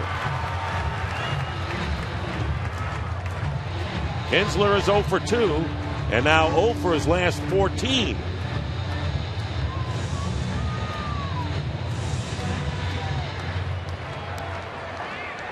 Now let's see if it gets a count favorable. If Ron Washington wants to play hit and run here, I like the fact if a guy is slumping, let him think small by putting the ball in play and starting the runner. And Harrell is a guy around the plate. And a base hit to left field by Kinsler. 2 pitches and 2 base hits for the Rangers. And they have runners at first and second with nobody out. And Elvis Andrews coming up as the tying run coming to the plate. Well, that's even better as a manager. Go ahead and attack the first pitch fastball. They've done it back-to-back here. Here's the fastball, just middle of the plate. Didn't have the same sink on it. So a big test right here for Lucas Harrell, giving up back-to-back singles to Gentry and Kinsler, and Andrews, who's 0 for 2, coming to the plate as the potential tying run, and Michael Young, the DH, on deck. It's amazing how just a few inches in location make a big difference. If you drew a line across the bottom of the strike zone, generally at the knees, hitters hit 220 on those pitches at that level and below. You get the ball up above there, and that's what happened on that last pitch. It becomes much more hittable. Also offering on the first pitch is Andrews, and he hits it sharply but foul. Looks like they had a team meeting, huh? Let's go swing at the first pitch, guys. He's around the plate. Not a lot of mystery other than Beltre's attacked everybody with fastballs. Typically, that's what he does. About 70-75% of his pitches are going to be fastballs. Infield, a double play depth, and Altuve trying to keep the runner at second close. There's the bunt, a beauty. The no throw to third, the throw to first for the out. And Chris Snyder doing a good job. Saw he had no play on Craig Gentry, who's got the speed going to third, and gets Andrews at first. And the sacrifice is successful. Runners and 2 runners in scoring position. Yeah, he's trying to bunt for a base hit here. There's no question about it. That's part of his game. He does move the runners up. I got to tell you, I'm not a huge fan of the bunt in that situation. Down by 3 runs. I realize it gets you back in the game, and I understand he is trying to get a base hit. I think when you've got a pitcher you've had good swings against there, and you have a big inning in order, I don't want to give up an out. And again, he's not totally sacrificing himself. I understand that. But I think the Astros right there would take the out. Runners now at second and third. Michael Young has bounced out twice.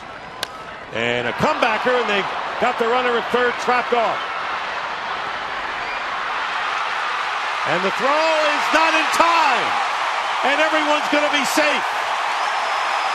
They waited too late to try to get Gentry. And he got back to third, and everybody is safe. And the bases are loaded with 1 out, and Beltre coming up. The Texas Rangers here with the contact play on. You watch Gentry break here. He thinks the ball might get through. No, nice play, Harrell. Now you've got him in a rundown. This drop here by Snyder just opens the door a little bit for a guy with tremendous speed, giving him time to get back to the base. So Snyder dropped the ball, and that gave Gentry enough time to get back to third, and the bases are loaded now.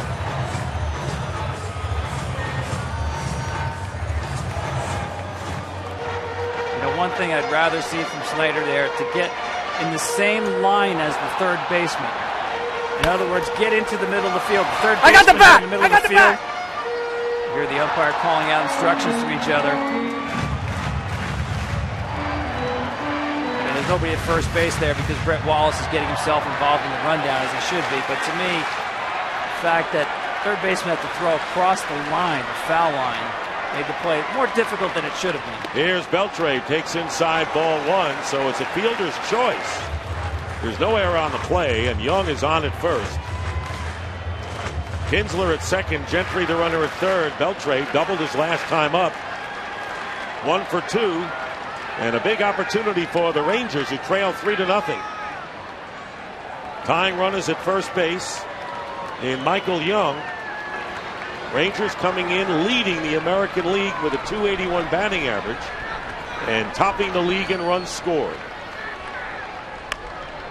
Foul ball, and 1-1 the count to Beltre.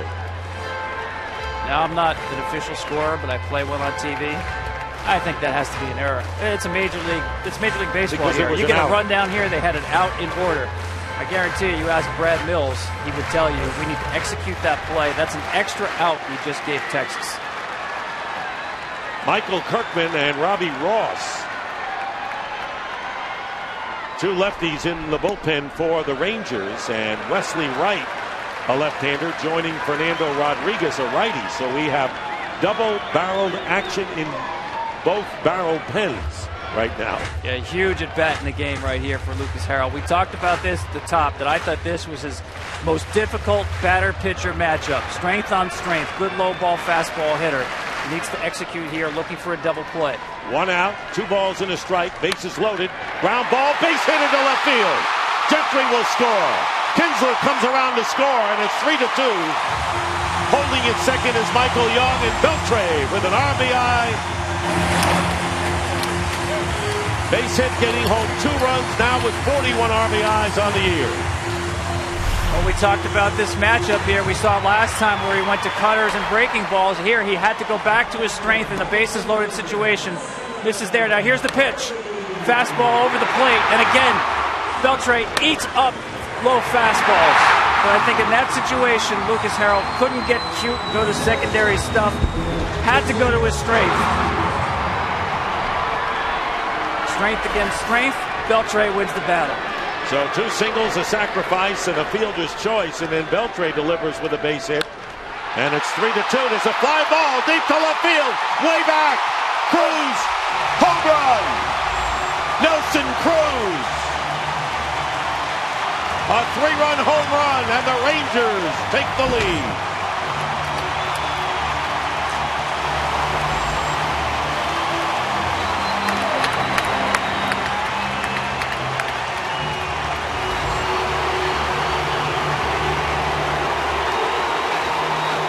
So even without Josh Hamilton, who is out of this series with an intestinal virus, the big bats, and boy, did they get it done in a hurry here, Tom. That's just a replay of what happened last night here. Here's the pitch again. Right where Cruz likes it, inside half of the plate. He knew it. But last night we saw an error by Chris Johnson lead to a 5-run inning when Jordan Lyles was cruising along. And here, once again, not an error on the rundown play, but an out that should have been made, wasn't executed. And you open the door for the Rangers, and they will not just come through it, they will pound it down. David Murphy, who's 0 for 2, and it's 5-3 in favor of the Rangers. 4 hits this inning, including the 3-run blast by Nelson Cruz. And the count 1 ball and 2 strikes now to Murphy. Still only 1 out.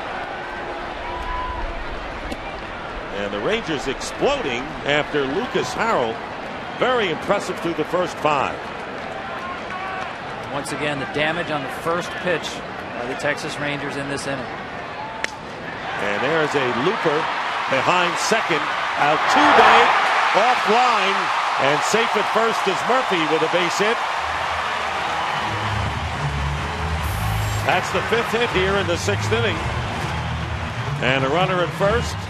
Still 1 out, and Mike Napoli coming up, but Cruz with the big blow here. And once again, first ball, fastball hitting here. They changed their approach this inning and did just tremendous damage. And if you are the Texas Rangers, they've seen it before with Nelson Cruz. No better sign than to see this guy get hot. Because when he gets hot, he gets red hot. 9 home runs and 39 runs batted in, and that'll be all for Lucas Harrell.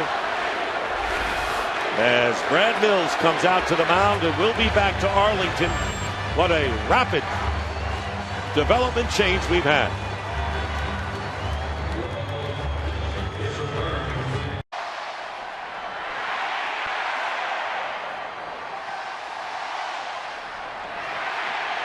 The new Astros pitcher is Fernando Rodriguez, the 27-year-old from El Paso, Texas.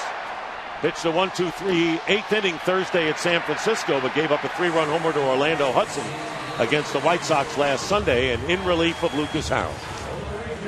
Yeah, fastball, curveball, fastball. He'll run it up there, 93, 94. Very good curveball. Basically, he's a change from Harrell. He's a fly ball pitcher. At times can have issues with control. Once again, Brad Mills asking his bullpen to pick up many outs. This will be 5 straight games his bullpen needs to pick up at least 9 outs. And it's almost a case if you didn't see this one coming, the way Harrell was going. Here's Mike Napoli. Murphy on at first base, 1 out. 5 runs in for the Rangers here in the 6th inning. Starts them off with a curveball, 1-0. Napoli with a single in 2 trips.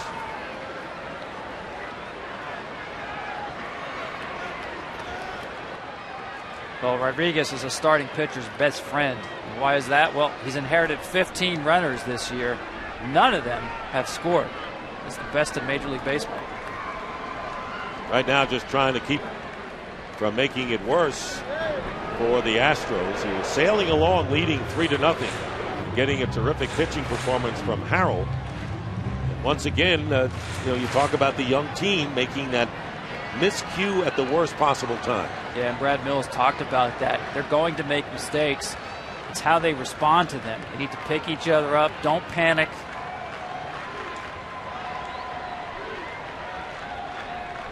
One-0 pitch. 2-0 now to Napoli. But that's one thing they've had difficulty with. That's how a 1-run inning becomes a 5-run inning. A mistake is made, okay, you have to move on, get the next batter, pick up your defense, execute a pitch. Astros recently have had problems with that. Rodriguez is behind Napoli 2-0, takes the big cut. 2 balls and a strike to Napoli.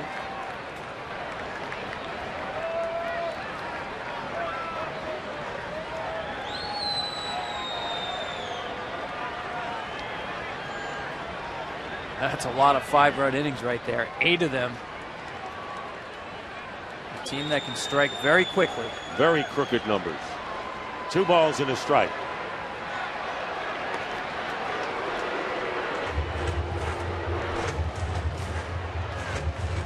Last year was a case for the Rangers of getting Hamilton and Cruz off the disabled list for the offensive department. This year, it's more obviously in the pitching area, where they've had Naftali Feliz, Alexio Gondo, Derek Holland, all on the disabled list. There goes the runner. The pitch taken down for a ball. The throw to second, safe. Murphy with his 5th stolen base of the year, and the Rangers have another runner in scoring position, and the count goes to 3-1. Typically not a stolen base threat, but he saw something there. You see the big slow delivery of Rodriguez. Murphy takes advantage.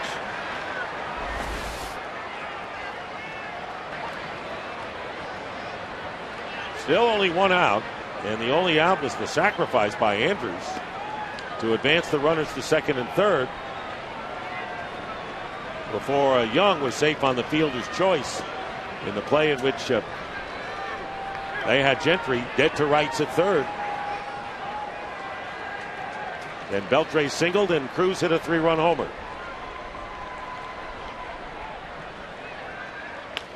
Foul ball. 3 balls and 2 strikes. Robbie Ross, the left-hander, is the only pitcher just standing and waiting. He has warmed up enough in the Rangers bullpen. And right now, it is Justin Grimm's game to win. And that's why I believe they will make a change. Certainly, the way Grimm threw the last inning, he's got more left in him, but he's in position to win. Great time to take him out. Foul ball by Napoli, stays alive. In other words, he's pitched so well in this game, Dick, that you want to reward that effort. You don't want to put a young pitcher like that, especially on his first day in the big leagues, in a situation where it all can come unraveled in the next inning. Take him out on a positive. Bullpen's very well rested. I think the scout and the parents would agree. 3 balls, 2 strikes to Napoli. Murphy with the lead at second base. Fly ball drifting out of play. Brad Mills, in his second year as manager of the Astros, was the bench coach for Terry Francona in Boston. They got one of their good young players in Jed Lowry. He had his most famous moment, if you will, as a strikeout victim of Nolan Ryan when he broke Walter Johnson's all-time strikeout record.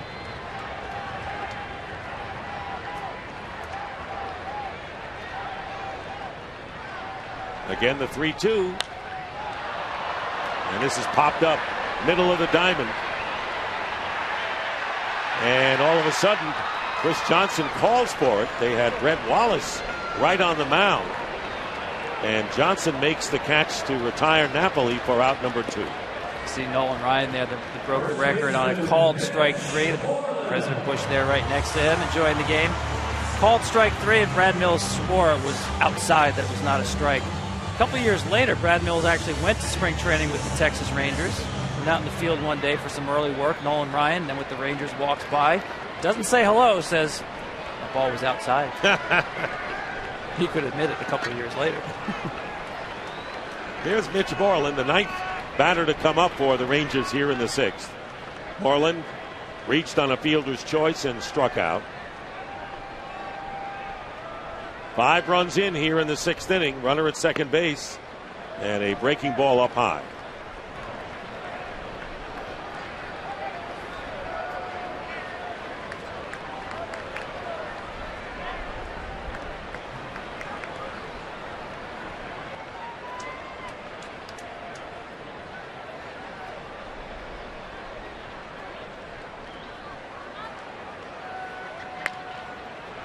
Fair ball.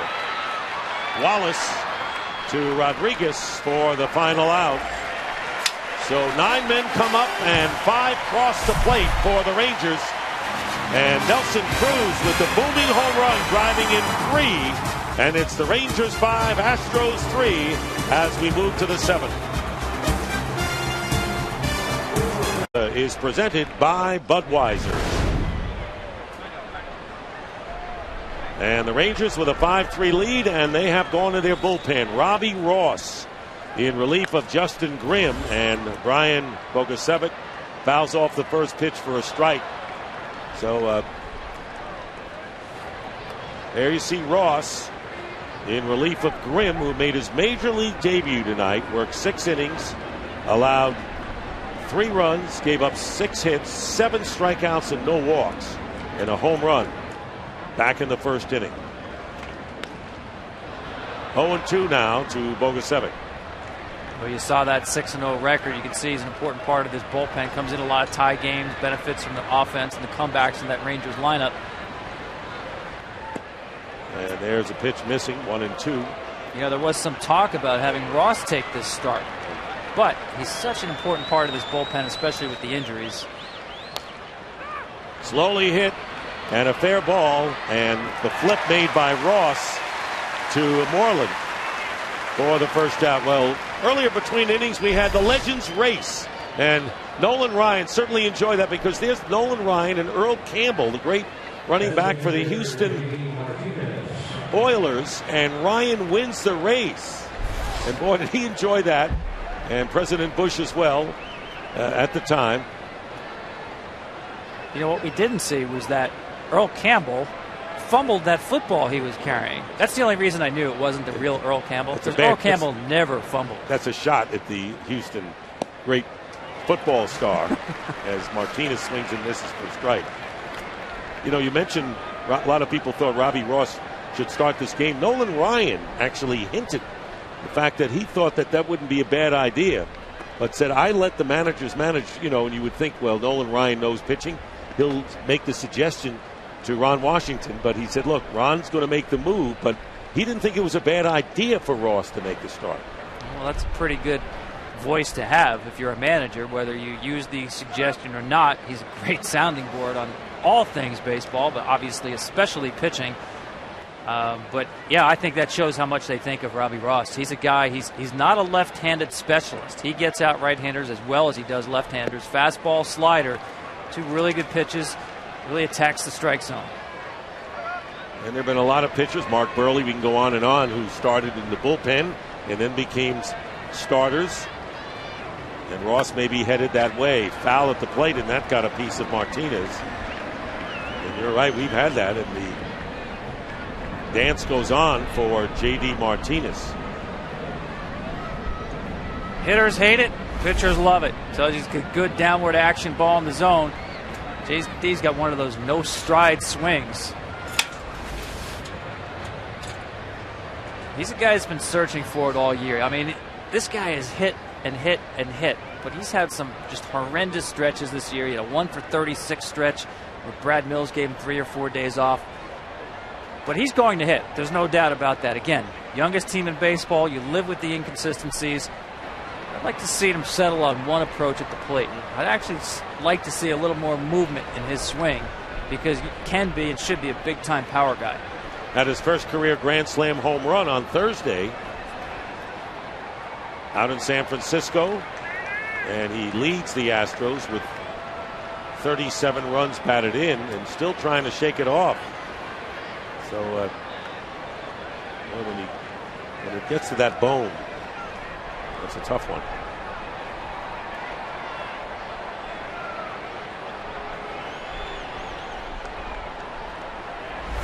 Should watch his front foot here. It's not going anywhere. You know, typically you're going to see that from a guy with not a lot of power. I'd like to see him use the lower half a little bit more. I know you try to keep things simple. It's a big thing in the game now. Get your foot down as quickly as you can. But I'd like to see him generate a little more power and rhythm from his lower half. 3 balls, 2 strikes, 1 out. And a ground ball to second. And Kinsler will make the play. 2 ground balls and 2 outs. Well, play Fox Baseball Hot Streak and win cash prizes. It's as easy as picking a player, picking a stat, and starting a hot streak. Plus, pick 15 straight correctly and win $15 in Fox Sports Shopping Bucks. Log on to foxsports.com/fantasy and start your streak today. 2 down to Justin Maxwell. And again, if you've joined us late, you say, I'm sure those Astros have worn those uniforms before, and they have. This is the 1986 vintage for both of these teams, the Astros and the Rangers. 86 was a pretty good year for Houston Astros. It was. Great team, built up pitching in the old Astrodome. The epitome of a pitcher's ballpark. Taking all the way and taking a strike. 2 out. And the count to Maxwell, no balls and 2 strikes. Facing Robbie Ross, 22-year-old left-hander from Lexington, Kentucky, in relief of Justin Grimm. Mentioned the 6 wins, leading all big league relievers with those 6 victories.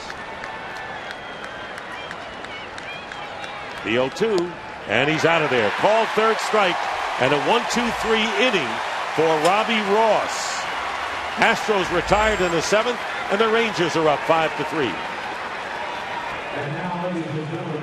Astros coming to bat, or the Rangers batting in the bottom of the 7th. This MLB on Fox season, Fox Sports is proud to support Boys and Girls Clubs of America, a place where youth can reach their full potential as productive, caring, responsible citizens. To learn more, please visit greatfutures.org/Fox Sports.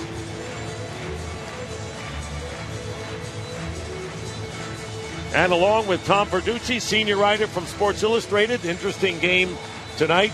Whenever you see a guy making his major league debut, and right now Justin Grimm stands to be the pitcher of record if the Rangers hold their lead. Very impressive. And if you're a Rangers fan and you took that 6th inning to go buy one of those boomstick hot dogs, bad choice, because in a blink of an eye, the Texas Rangers threw up 5 runs on the board. I think Nelson Cruz used one of those boomsticks to hit that 3-run homer to give them the lead.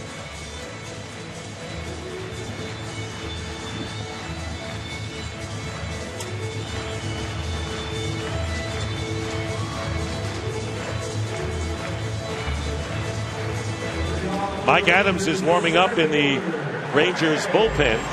And as we said, the 19th sellout of the year tonight, 48,288 in attendance for a team that has a 4-game lead over the Angels in the AL West. Gentry leading off as the Rangers batted around to get their 5 runs last inning, reached on a fielder's choice, singled and scored a run last inning. Facing Fernando Rodriguez. Curveball in for a strike. Rodriguez in relief of Lucas Harrell.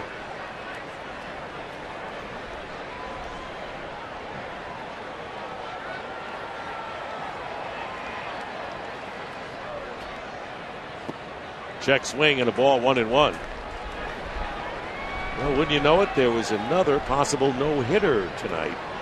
And they just keep coming, don't they? And but we'll find out what happened with that in a moment. 1 ball and 1 strike to the leadoff hitter, Craig Gentry, here in the bottom of the 7th inning. And the count now is 2-1. How about the San Diego Padres? Wow. They want to say, hey, when do we get invited to this no-hitter party? The only franchise left without one. Now that Santana got his for the Mets. 2 balls, 2 strikes as Gentry fouls it off. Gentry struggled against right-handed pitching earlier in the year, but has been coming into this game 5 for his last 11. Now 6 for 13. And again, we talked about Ron Washington, putting him in the lineup against a right-handed pitcher today. And sure enough, you get to the 6th inning, and it was Gentry who got the ball rolling with the first pitch, fastball hit to start that big 5-run inning. Shot up the middle and a base hit. Gentry, with his 2nd hit in as many innings, starts it off for the Rangers in the 7th. And right now, let's go to Matt Vasgersian at the MLB Network studios for a DirecTV game break. Dick, Baltimore right-hander Jason Hamill took a no-hit bid into the 8th in his first start as a Bird. Tonight, his bid for history ends after 7 2/3. His bid for a shutout, even a complete game shutout, Tom Verducci, is still alive in Atlanta. If you call yourself a sports fan, you got to get DirecTV. Call 1-800-DirecTV. Back to Dick and Tom. All right, Matt, and there you see the no-hitters pitched this season already.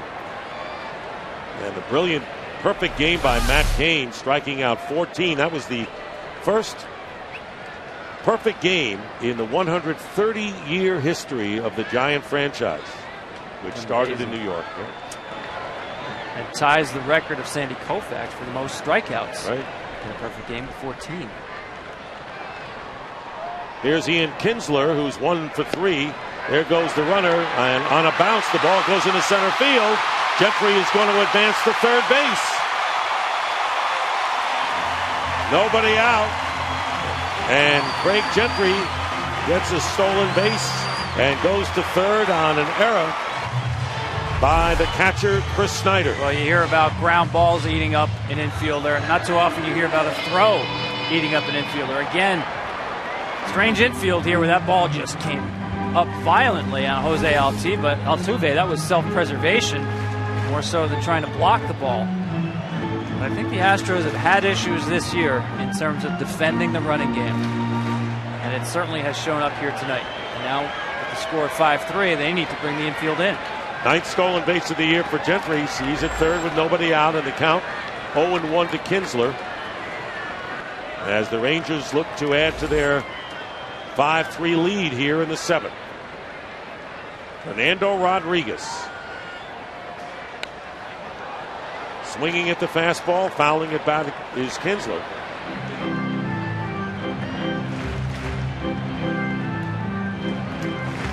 Rangers are trying to make it 4 out of 5 against Houston, and a win tonight, and this is really significant, Tom. They would win the Silver Boot Trophy by winning tonight's game. That's a huge deal. It's actually a very beautiful trophy. Yeah. Check swing in the dirt. Good play by Snyder there. In fact, I think they used one of your cowboy boots, Dick, for a model for that trophy. Well, if they did, it would be one I don't own. You know, by the way, coming into the game, and this is critical too, the Rangers had a 7-run lead in those games because, you know, that's the tiebreaker in case they would have split. Everybody knows that. The run differential for the Silver Boot Series, that's the tiebreaker. I know. Meanwhile, a ball and 2 strikes, nobody out, infield in. Gentry, the runner at third, check swing again in the dirt, and did not go around, says first base umpire Dale Scott. And this is the Silver Boot Trophy. Yes. That look familiar, Dick? I think that's your size. Yes. 92. The Rangers are going to retire this trophy. It'll be interesting next year. They play obviously more than just 6 games. They'll be division rivals in the AL West. Schedule not out yet, but figure somewhere between 15 and 18 times. They'll be kissing cousins then. 2-2. And a shot to center field and a base hit for Kinsler. Gentry scores, and it is now 6-3 in favor of the Rangers. And for Kinsler, his second hit in the last 2 innings and his 32nd RBI of the year. 6-3 the score. And now it's time for Just for Men Auto Stop Foolproof Stat. Look at Jed Lowry ranking among shortstops, right near the top in those categories. Just as the Houston Astros can count on Jed Lowry, you can count on Just for Men Auto Stop for foolproof results. Elvis Andrus sacrificed his last time up, 0 for 2. Ball 1 from Rodriguez. And still nobody out, a run in for the Rangers. One time they trailed 3-0. Got 5 last inning and have a run in here.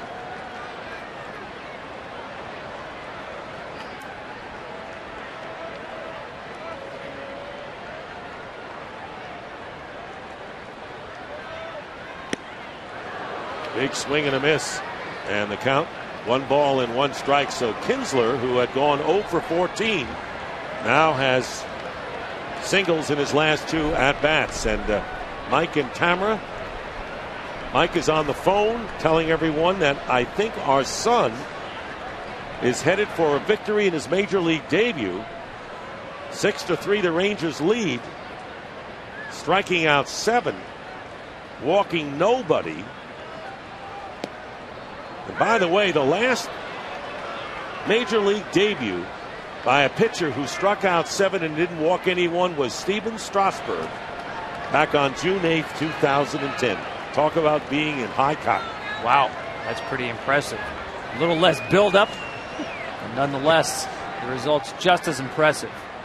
And I think his dad, I hope he's got a phone charger with him, because I have a feeling he's going to be on that quite a lot the rest of the day.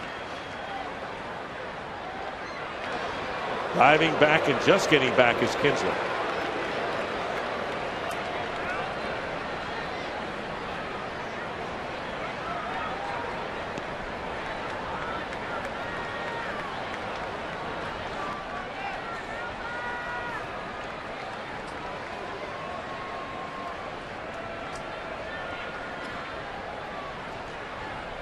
There goes Kinsler. Pitch taken for a ball. And in a second with a stolen base. No chance for Snyder to make a throw.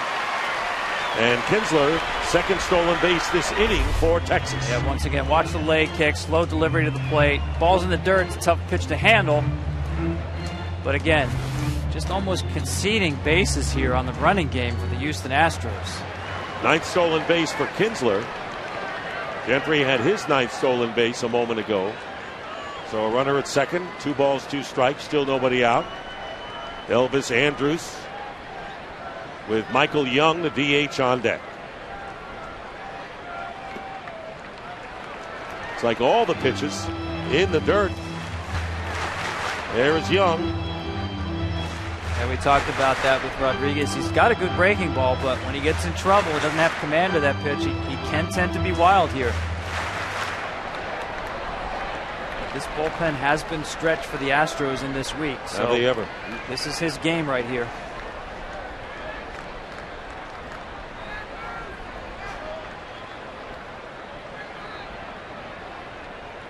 Lead by Kinsler. Coming over is Altuve to keep him close.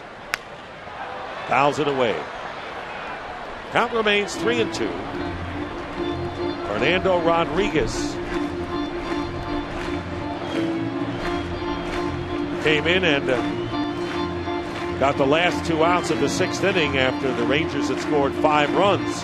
Running into trouble here, giving up back-to-back singles to Gentry and Kinsler. A couple of stolen bases and another run for Texas.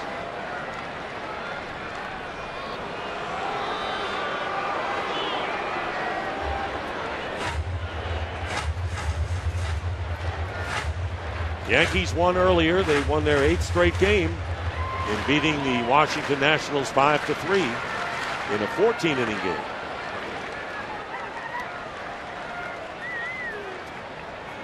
Once again, the payoff pitch.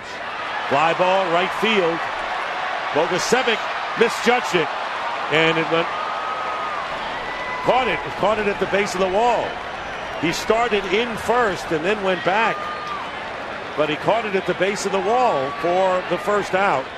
And tagging up and going to third is Kinsler, and now Brad Mills coming out to argue. Well, he's going to argue that on this ball that Kinsler didn't get back to second base to tag the bat. And on the appeal play, if they have an appeal play, the pitcher has to step on the rubber, step off, and throw to the bag. Well, he has to do that if time is out. If time remains in, you can throw to the base immediately and appeal it. Right now, I think he's saying at least ask for some help here. Someone must have seen it. To the umpire's credit here, the group will get together. There's Dan Isonia here, C.B. Buckner.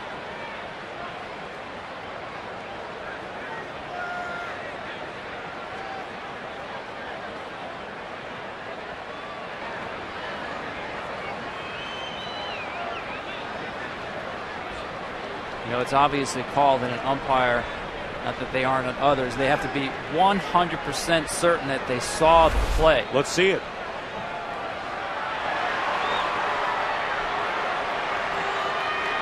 Well, he's going to argue that he left early. He certainly went back. We saw him touch the bag. Well, Brad Mills came out to argue his point.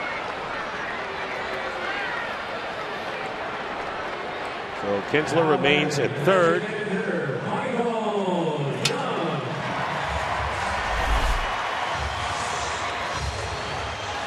Nope, he tagged up. Michael Young The infield in for the Astros, trailing now 6-3. Kinsler at third base, and Young hits a fly ball to medium right field. Bogusevic makes the catch. Here comes Kinsler. Here comes the throw. Not in time. And the Rangers get another run.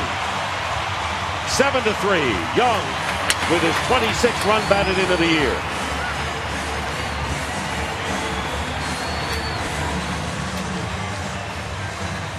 Well, Justin Grimm tonight was the better one tonight. Better, stronger, smarter. You'd have to say better in his major league debut. Striking out 5 in a row at one point and 7 in the game. And coming back strong after Lowry hit the home run, struck out 5. And after a tough inning by the Astros in the 7th, retiring the side in order. Brought to you by Mazda. Better, stronger, smarter. And that pitch well in on Beltre, who has a double and a single in his last 2 times up and 2 RBIs. So it's a 7-3 game. 2 down. The bases are clear, and a big cut by Beltre. He took exception to that first pitch and decided, I'm just going to sell out on this pitch right here. One of the more entertaining swings in the game. We've seen him hit many home runs where he gets down on that back leg. Fly ball center field. Jordan Schaefer near the warning track makes the catch, and that'll do it. But the Rangers add 2 more runs and have a 7-3 lead as the Astros come to bat in the 8th. Weiser is sponsored by Prudential. Prudential, bring your challenges. And by the all-new Mazda CX-5 with 35 highway MPG. Want to remind you to tune in to tomorrow on Fox Sports Houston and Fox Southwest for the final game of this series. Coverage starts at 1:30 p.m. Central. New pitcher for the Rangers is Mike Adams. 33-year-old veteran, last outing picked up the win Wednesday against the Diamondbacks with 2/3 of a scoreless inning. 8th year in the big leagues, acquired from San Diego for the stretch run last year. Will face Chris Snyder, 0 for 2, the number 9 hitter for the Astros in their lineup. Ball 1 to him.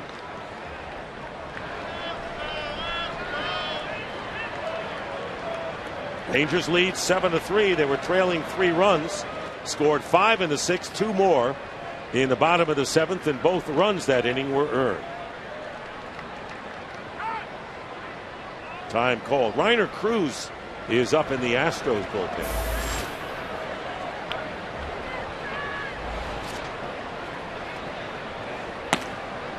Adams a key part of this Texas bullpen. He's a guy who's going to challenge hitters. Doesn't walk many. You see the majority of his pitches will be the cutter. And a base hit past Andrus into left center field. So Snyder with his first hit of the game. Leading off here in the 8th inning, and Jordan Schaefer, the leadoff batter, coming up. That's the 7th hit for the Astros. Schaefer is 2 for 3 with a couple of singles and an RBI. And a stolen base, his 16th of the year.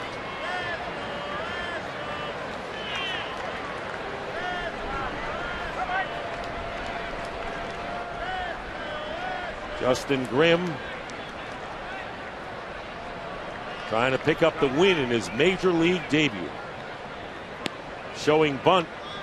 Schaefer taking the pitch for a ball. Yeah, I think the bunt is a good play here. I'm actually surprised that Mitch Moreland's going to play behind the runner at first base. I mean, they need base runners. Jordan Schaefer has 5 bunt hits this year. He had a great drag bunt to get on base. His job here is to get on base. And we've seen him do it last night to drag that ball to the first base side. Mitch Moreland behind the runner. Swings away, and there's a ball hit down the line. Fair ball. Extra bases. Snyder rounding second, going to third, and into second with a double is Schaefer. So a 3-hit night for Jordan Schaefer. And with nobody out, the Astros have runners at second and third.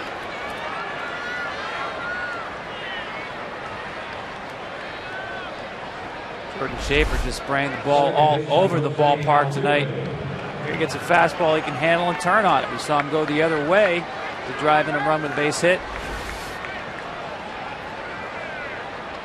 So 8 hits for the Astros, and 4 of them have been extra base hits. Or 5 make it, 5 of the 8. Home run by Lowry and 4 doubles. Yeah, I think Mike Adams came into this game with a 4-run lead and started throwing challenge fastballs. And I think now that he's in trouble here, I expect you'd see a lot more of those cutters coming from Mike Adams. Jose Altuve has a double back in the 4th inning. He's 1 for 3. So if Altuve can get the runners home, that makes the game a lot more interesting here in the 8th inning as the Rangers trying to hold on to the advantage. Well, he's a good guy to have up there. I mean, you don't think of a guy as a 5'5" as an RBI guy, but in situations like this, situational hitting, you know he's going to put the bat on the ball. Doesn't hit the ball in the air too often. And you got Jed Lowry on deck.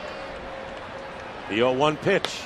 And a ground ball handled by Adams. Holds the runner at third and throws out Altuve. Not that easy a play. Looked like a short hop.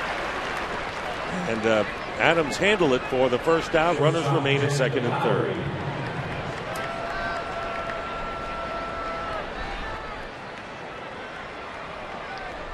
Here's Lowry. Yeah, and here's a guy, we know that Carlos Lee out of the lineup. It's especially important with Lowry in the 3-hole position to provide power. He's done it all year. Leading all Major League shortstops in slugging percentage and home runs. I think he ought to start checking out the flights to Kansas City in July. 13 home runs. 12 was a career high for him. And he's on pace to get over 30 as he takes a call strike. Lowry with 13 homers and 30 runs batted in.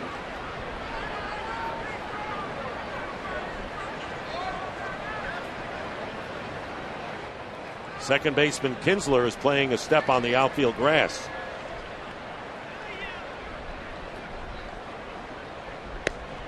Good fastball. And it's 0-2 to Jed Lowry. Yeah, you figured here when he was in trouble that start featuring that cutter more, and he's gotten ahead on Lowry here with that pitch.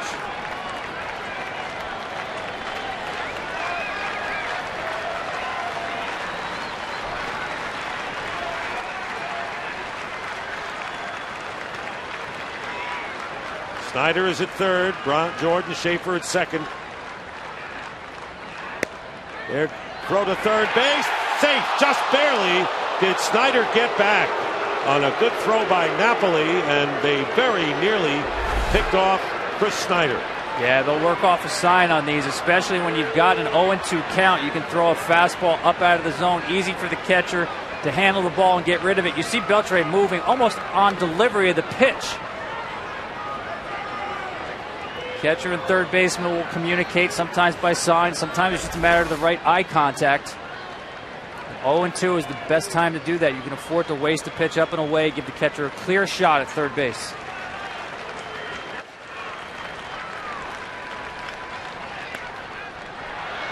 Count remains 1-2. Well, you mentioned Jed Lowry, and maybe he will be in Kansas City, and you look at what he's done and look at the other candidates, you'd have to give him the edge. Yeah, I mean, we're so used to the knee-jerk reaction saying Troy Tulowitzki, right? Well, not this year because of the leg injury that he's had. And he'll be out for a while now with some complications there. So I got to believe right now the leader in the clubhouse, Jed Lowry. Tulowitzki, however, is the vote leader right now, but we'll see what happens. And reaching for that pitch outside, and Lowry chases strike 3, and that's the second out here in this 8th inning. That'll bring up Brett Wallace. 0 for 3 tonight, struck out twice. Last time up, lined out to Andrews at shortstop.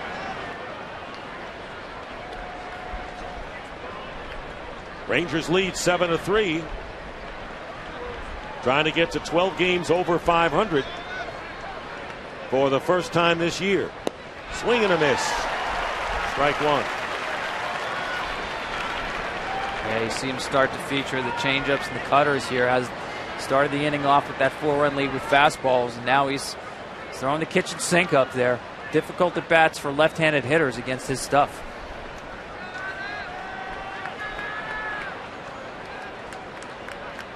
Time called, and Napoli will go out and talk to Adams.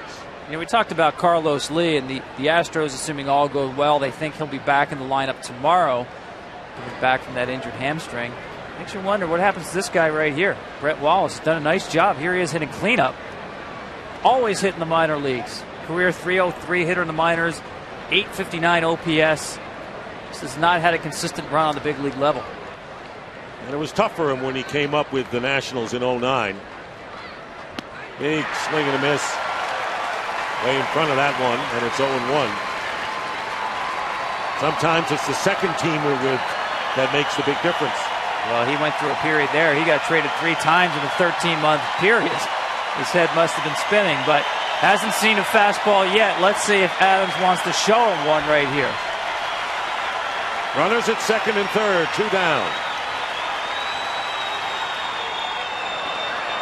And he's hit by the pitch and will trot down to first base.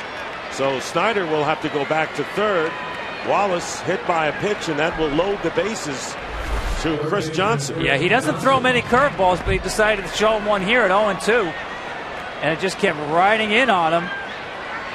Wallace does the right thing. He doesn't go anywhere. Go ahead and hit me.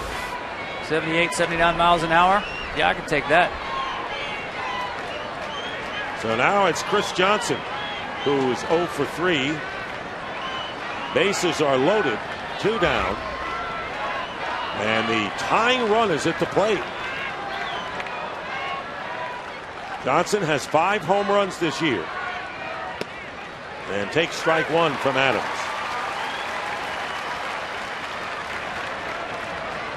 Snyder is at third. Schaefer at second, and Wallace with the lead at first.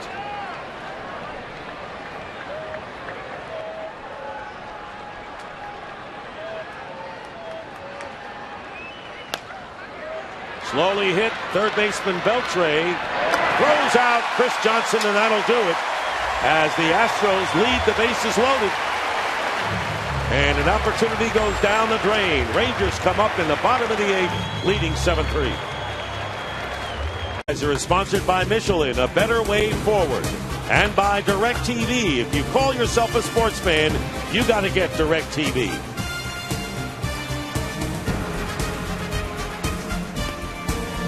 Rangers up 7-3, batting in the bottom of the 8th inning, and the Astros will come in with their third pitcher of the game, Reiner Cruz, who gave up the solo home run to Mitch Moreland last night. 25-year-old from Santo Domingo. And he'll be facing Nelson Cruz. With one swing of the bat gave the Rangers their lead with a 3-run homer in the 6th. And Reiner Cruz not a comfortable at bat at all for a right-handed hitter. Big time power arm, fastball slider. Not the best of control. He's a Rule 5 pick out of the Mets system. You can see why the Astros took the flyer on him as a Rule 5 pick, because he has such a big arm.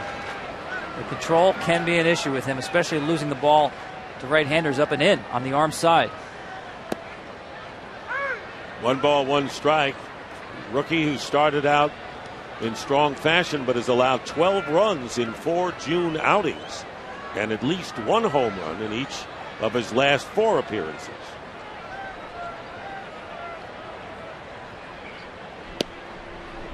Strike 2 to Cruz, 1-2. You can see why they like that arm when you can mix in that 82-mile-an-hour breaking ball and come back with a 95-mile-an-hour fastball, 96. Just need to harness the control.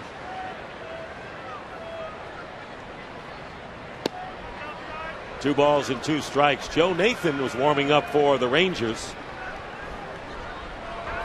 They've had that great 1-2 punch of Adams and Nathan this year to finish games. Not a save situation,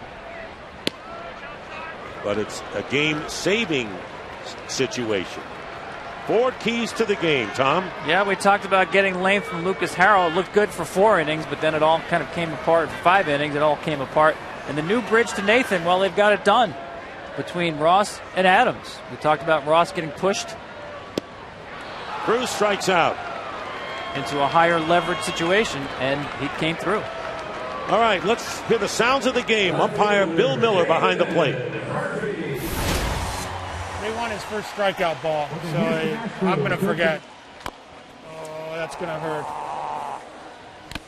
Yeah, that's a catch. No, ball's inside. CB? CB says no.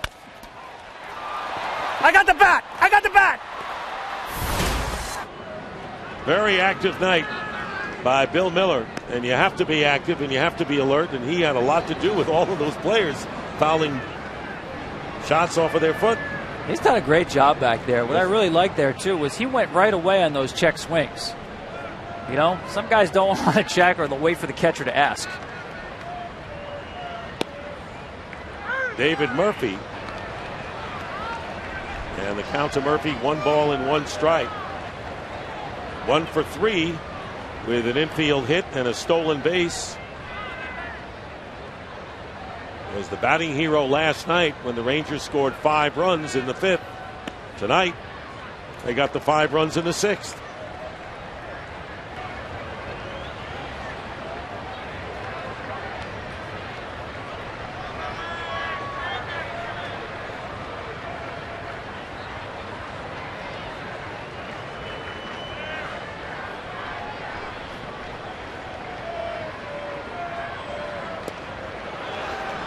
Foul tip into the glove of Snyder, and the count 2 balls, 2 strikes. Reiner Cruz. Lucas Harrell started, worked 5 1/3, gave up 5 runs on 7 hits, including the 3-run homer by Nelson Cruz. Fernando Rodriguez in an inning and 2/3 gave up 2 runs. And now Reiner Cruz. 1 out, base is empty, and the count runs full to Murphy with Napoli on deck. And we talked about a Rule 5 pick.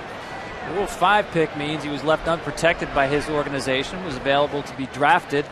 The only catch to that situation is if you draft that player off someone's roster as a Rule 5 pick, you must keep them on the Major League roster the entire season. A lot of times that's tough for a contending team to do.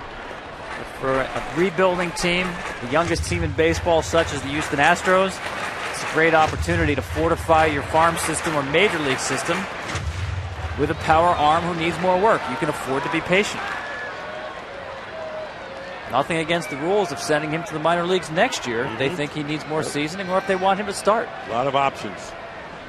Once again, the payoff pitch out to left field, and it's a fair ball into the corner, chased by Maxwell, and David Murphy will have a double. So Murphy now 2 for 4 on the night. Rangers with a runner at second, 1 out, and Mike Napoli coming up. Check out this swing by David Murphy. Nice and easy here. I think his eyes were closed there, Dick. Don't tell anybody, though. But no, that's a great approach there. Just really protecting the plate, not trying to do too much with the ball, and still be able to square it up. And Mike Napoli coming up with 1 out and a runner at second base. So Murphy, who was 2 for 3 with 2 RBIs last night, has 2 more hits tonight against the Astros.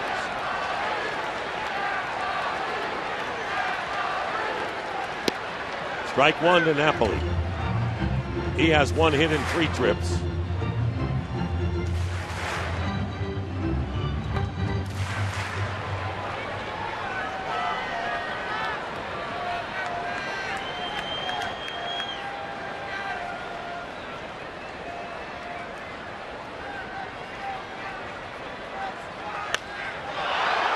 High fly ball left field. Going back is Maxwell on the warning track. Comes in to make the catch. That got a lot of airtime there. Napoli flies out to left field, and there are 2 down. Well, this July, don't miss the biggest event of the summer, as baseball's greatest stars battle for home field advantage in the Fall Classic. The road to the World Series begins with the 2012 MLB All-Star Game Tuesday, July 10th at 7:30 p.m. Eastern, 4:30 Pacific on Fox.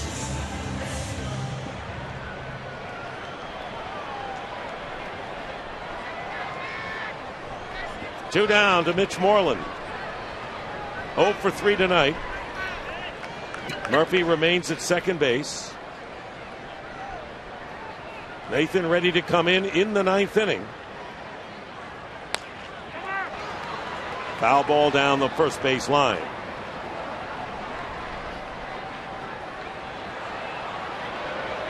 We talked about the Astros. They'll be intra-divisional rivals next year with the Rangers.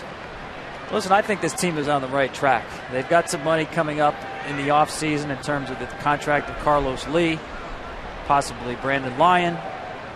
They have a new TV deal that kicks in next year with another $30 million. They've got room to grow, but grow, that's what they must do when you're in a division with the Angels and the Rangers.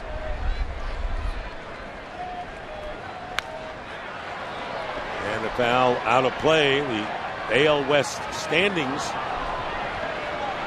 We talk about television money. Well, the Rangers and the Angels have been able to do a lot in the last couple of years with the increase in their television revenues. That's not going to change. Both those organizations have very good farm systems.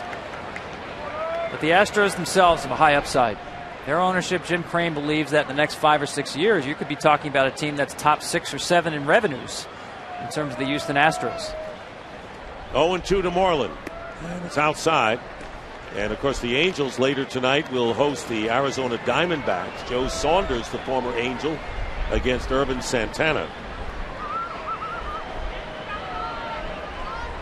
1-2, 2 out. And I don't think the Rangers thought that they had the Angels totally in their rearview mirror in that tough start the Angels had back in April. Foul ball, and, of course, Ron Washington saying, as the season goes on, that Boston is going to have their moment, and Detroit will, and the Angels. You don't keep those solid teams down the whole way. Totally agree with him on that, and I'll agree with Buck Showalter, who says the 162-game season does not allow for Cinderellas. Perhaps in the postseason, the teams that get to October all have earned it over the 6 months. Mark Lowe has joined Joe Nathan in the bullpen for Texas. That breaks inside, and the count 2-2.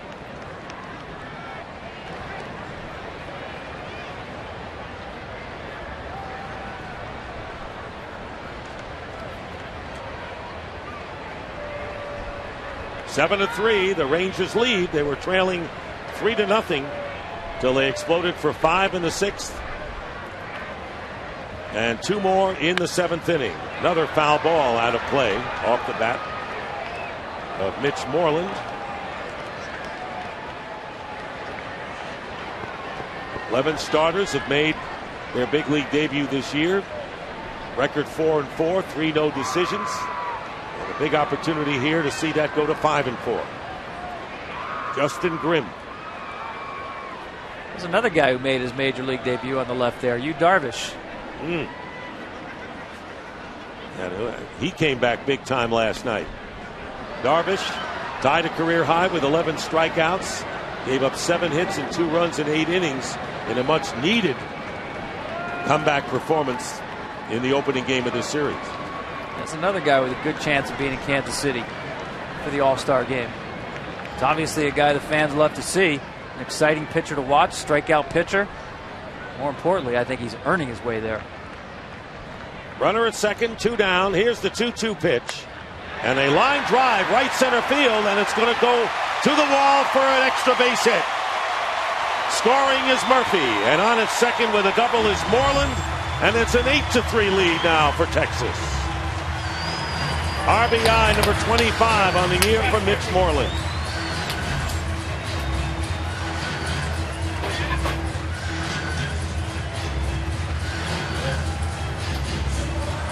Talk about add on. That's what the Rangers have done here in the latter stages of this game. Yeah, they may be working themselves into a lead to give Joe Nathan a day off here. Not that he really needs one. But you mentioned it, the add-on runs, the tack-on runs. This Texas Rangers lineup, even without Josh Hamilton, just keeps coming at you. Talked about the change to the American League, and Mitch Moreland again out of the 8-hole, and Gentry out of the 9-hole, doing damage tonight. Doug Brokaw, the pitching coach. Fernando Abad in the bullpen now for Houston.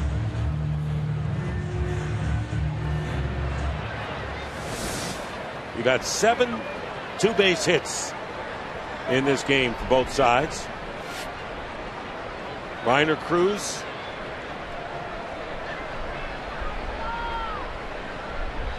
giving up a pair of doubles here in the 8th inning, and Greg Gentry's had a big night. 2 singles, scored 2 runs and a stolen base. It's interesting. Sorry, Dick. You talk about, if you look at the box score tomorrow, you'd say, boy, the Texas Rangers, they really supported Justin Grimm, didn't they? That offense made it easy for that young pitcher. Well, if you were here, you saw the fact that he pitched a lot of high-stress pitches in this game, had absolutely no runs to work with for the first 5 innings, kept his team in the game until the offense could break out. And what an offense it's been, as we see. Here's the 1-0 pitch, and Gentry misses. So we have 2 hits from Gentry.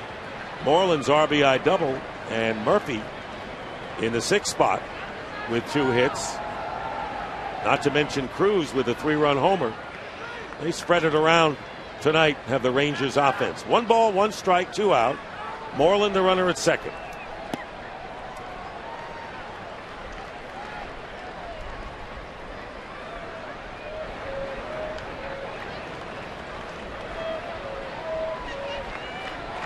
Run support can be very influential, especially in 1-loss records, but I think in this case it's a little deceiving. If you want to say the Texas Rangers scored 8 runs behind Justin Grimm's start, well, I guess factually that's true, but sort of camouflages all the hard work he had to do in the first 5 innings. 2 balls and 2 strikes now to Gentry. In fact, Ron Washington said we would like Justin Grimm to keep us in the game, and he did exactly that, but in a kind of obtuse way. Yeah, that was exactly what Ron Washington wanted. Keep us in the game. I think maybe even a little more.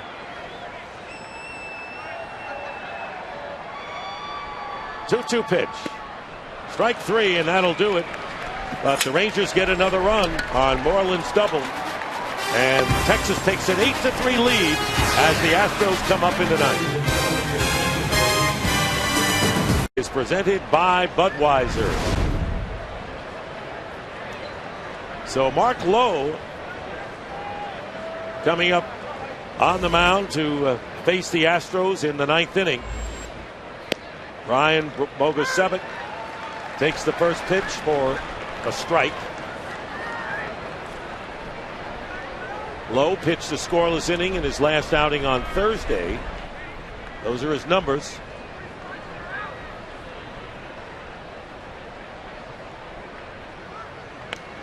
And it's fouled out of play by Bogusevic, who has a double in 3 trips and has scored one of the Astro runs. 8-3, the Rangers lead. And Justin Grimm, 3 outs away, watching from the dugout with his parents and the scout who signed him for his major league debut and a victory in his first appearance. Ryan Coe, the scout. There's his parents, Mark and Tamara. And you know what? They've improved their seat location from the start of this game. Mark's having a good time. There's a looper down the left field line, and it's foul, and it's 1-2. Look at those seats. Can you just imagine? Son's pitching his major league debut, in line for the win. No walks, 7 strikeouts, the first pitcher to do that in his debut since Strasburg. And oh, by the way, just a couple of seats over there to their right, you got Nolan Ryan, the Texas legend, and President George W. Bush. Well, he was there. Yeah. Well, yeah. And why shouldn't the family be there after what the Rangers are seeing tonight? I'll tell you what, and I'm so glad they brought in, as you mentioned, the scout who signed him. It's a big victory, not just for Justin Grimm, assuming they close this out, but for the entire player development staff. Think of all the coaches in the minor leagues that have worked with him, not just the scout who signed him. The instructors, the trainers. It's all a kinetic chain to develop a young player. Bogasevic pops it, foul out of play. And again, Tom's been talking about Ryan Code, the fact that he saw something in a pitcher who in 3 seasons at the University of Georgia had a record of 7-12 and an earned run average of 5.84.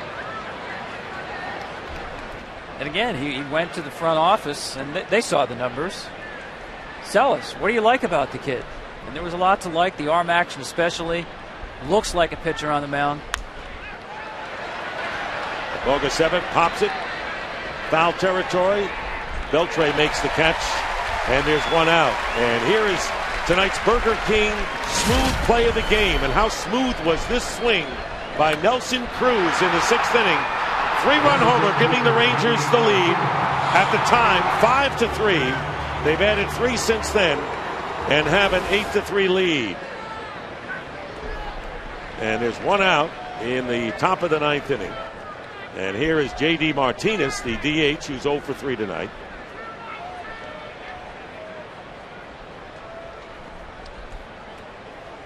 And the pitch outside, ball 1. So Martinez at bat, Napoli the catcher. Both attended Flanagan High School in Pembroke Pines, Florida. And now they're a couple of feet away from each other.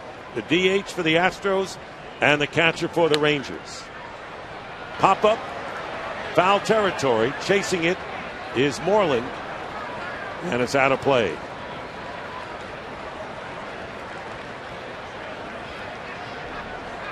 One ball, one strike, and one out. See Justin there on the right. He's actually drafted out of high school by the Boston Red Sox. He said they were interested. They wanted to watch him pitch in the summer league for a week or 2 outside of Baltimore. He said we never really got close in terms of getting a signing bonus, getting a deal done. And he's glad he went to Georgia. And he freely admits, Dick, I didn't pitch well at Georgia. He makes no bones about it. And we talked about the lack of walks. Given up only 3 walks in the last 27 innings over his last 4 starts. No walks tonight, 7 strikeouts. So a pitcher who throws strikes did just that in his big league debut. And this isn't Double-A. It's a capacity crowd here at Arlington with the team in a pennant race. Yeah, I think you hit it right there. No walks in your big league debut in this environment. Just so impressive. And there's a shot. Base hit into the corner. Martinez on his way to second and will get there with a double. Well, in honor of Father's Day, we'd like to thank the fathers of our production crew. Producer of tonight's game, Alan Gowan. Director, Norman Lynch. The associate director, Jeffrey Slosby. And the associate producer, Dan Cavanaugh. Our technical producer, Jack Rotante. And the technical director, Fred Berger. Pre-game show was produced by Rich Ciancimino and directed by Mark Deaver, and the coordinating producers are Mike Santini and Don Bowie.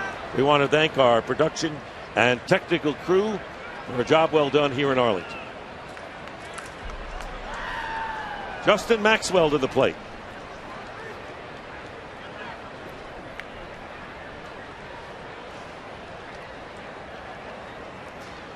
One out. Foul out of play. And I would like to thank my late father, Joe, who took me to the Polo Grounds when I was a kid. About 20 times a year. Got to see Willie Mays catch against the Indians in the '54 World Series. Explained the game of baseball to me. And it was my true love when I was 8 and 9 years old. Doesn't get any better than Nope. that. And I would echo that with my late father, Tony Verducci, a great high school baseball and football coach. And I'll tell you a quick story about Derek Holland. I was talking to him yesterday, talking about Father's Day, and his father is here, and he said, you know what we're going to do? We're going to go out in the field and have a catch. Wow. I mean, does it get any better than that? No, that it doesn't get any better than that. Doesn't matter whether you're 6 years old or 26 years old. 1 ball, 1 strike, and 1 out. And Martinez with the lead at second. Now it's 2-1. We're in the ninth inning, and the Rangers' fourth pitcher, Mark Lowe, trying to close out an 8-3 game here.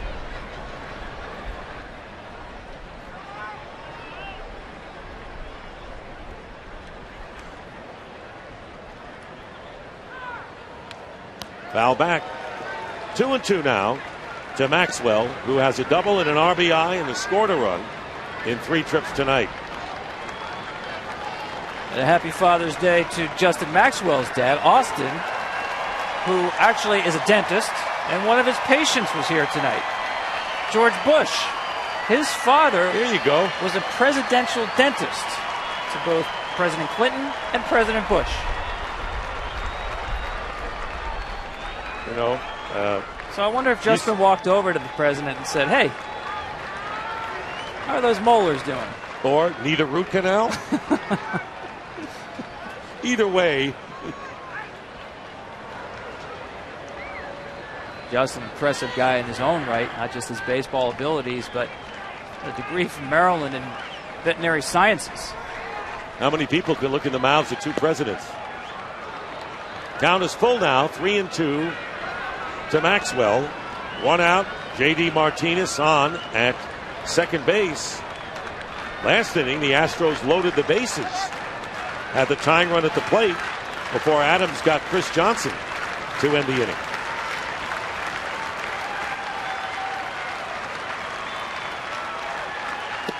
Strike 3 called.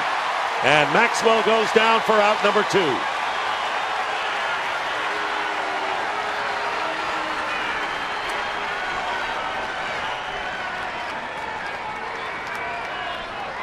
One more out to go. We're thinking the same thing. And they're thinking the same thing right now. One more out. And Mark has his arms folded. Tamara's saying, can you believe this, Mark? Here's Chris Snyder, 1 for 3. We said it simultaneously.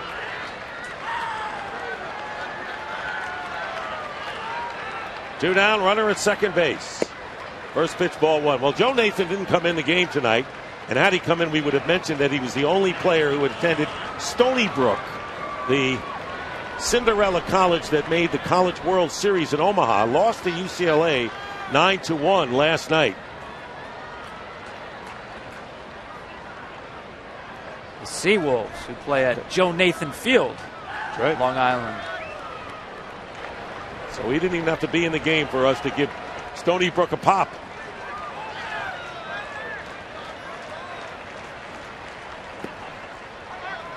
Taken for ball 2. 2 balls and no strikes to Chris Snyder. Astros on Jed Lowry's home run took a 1-0 lead. They added 2 more in the 5th. Lucas Harrell sailing along, and then the Rangers batted around in the 6th inning, getting 5 runs on 5 hits, and Nelson Cruz with the big blow, the 3-run homer, and then they added 3 runs since then. And here's a fly ball to center field, and this should do it. Craig Gentry makes the catch, and that'll do it. The game is over, and Justin Grimm wins in his major league debut, and the Texas Rangers win 8-3. That's all from Arlington, Texas. Coming up next, we'll send it back to the MLB Network studios for post-game coverage right after these messages.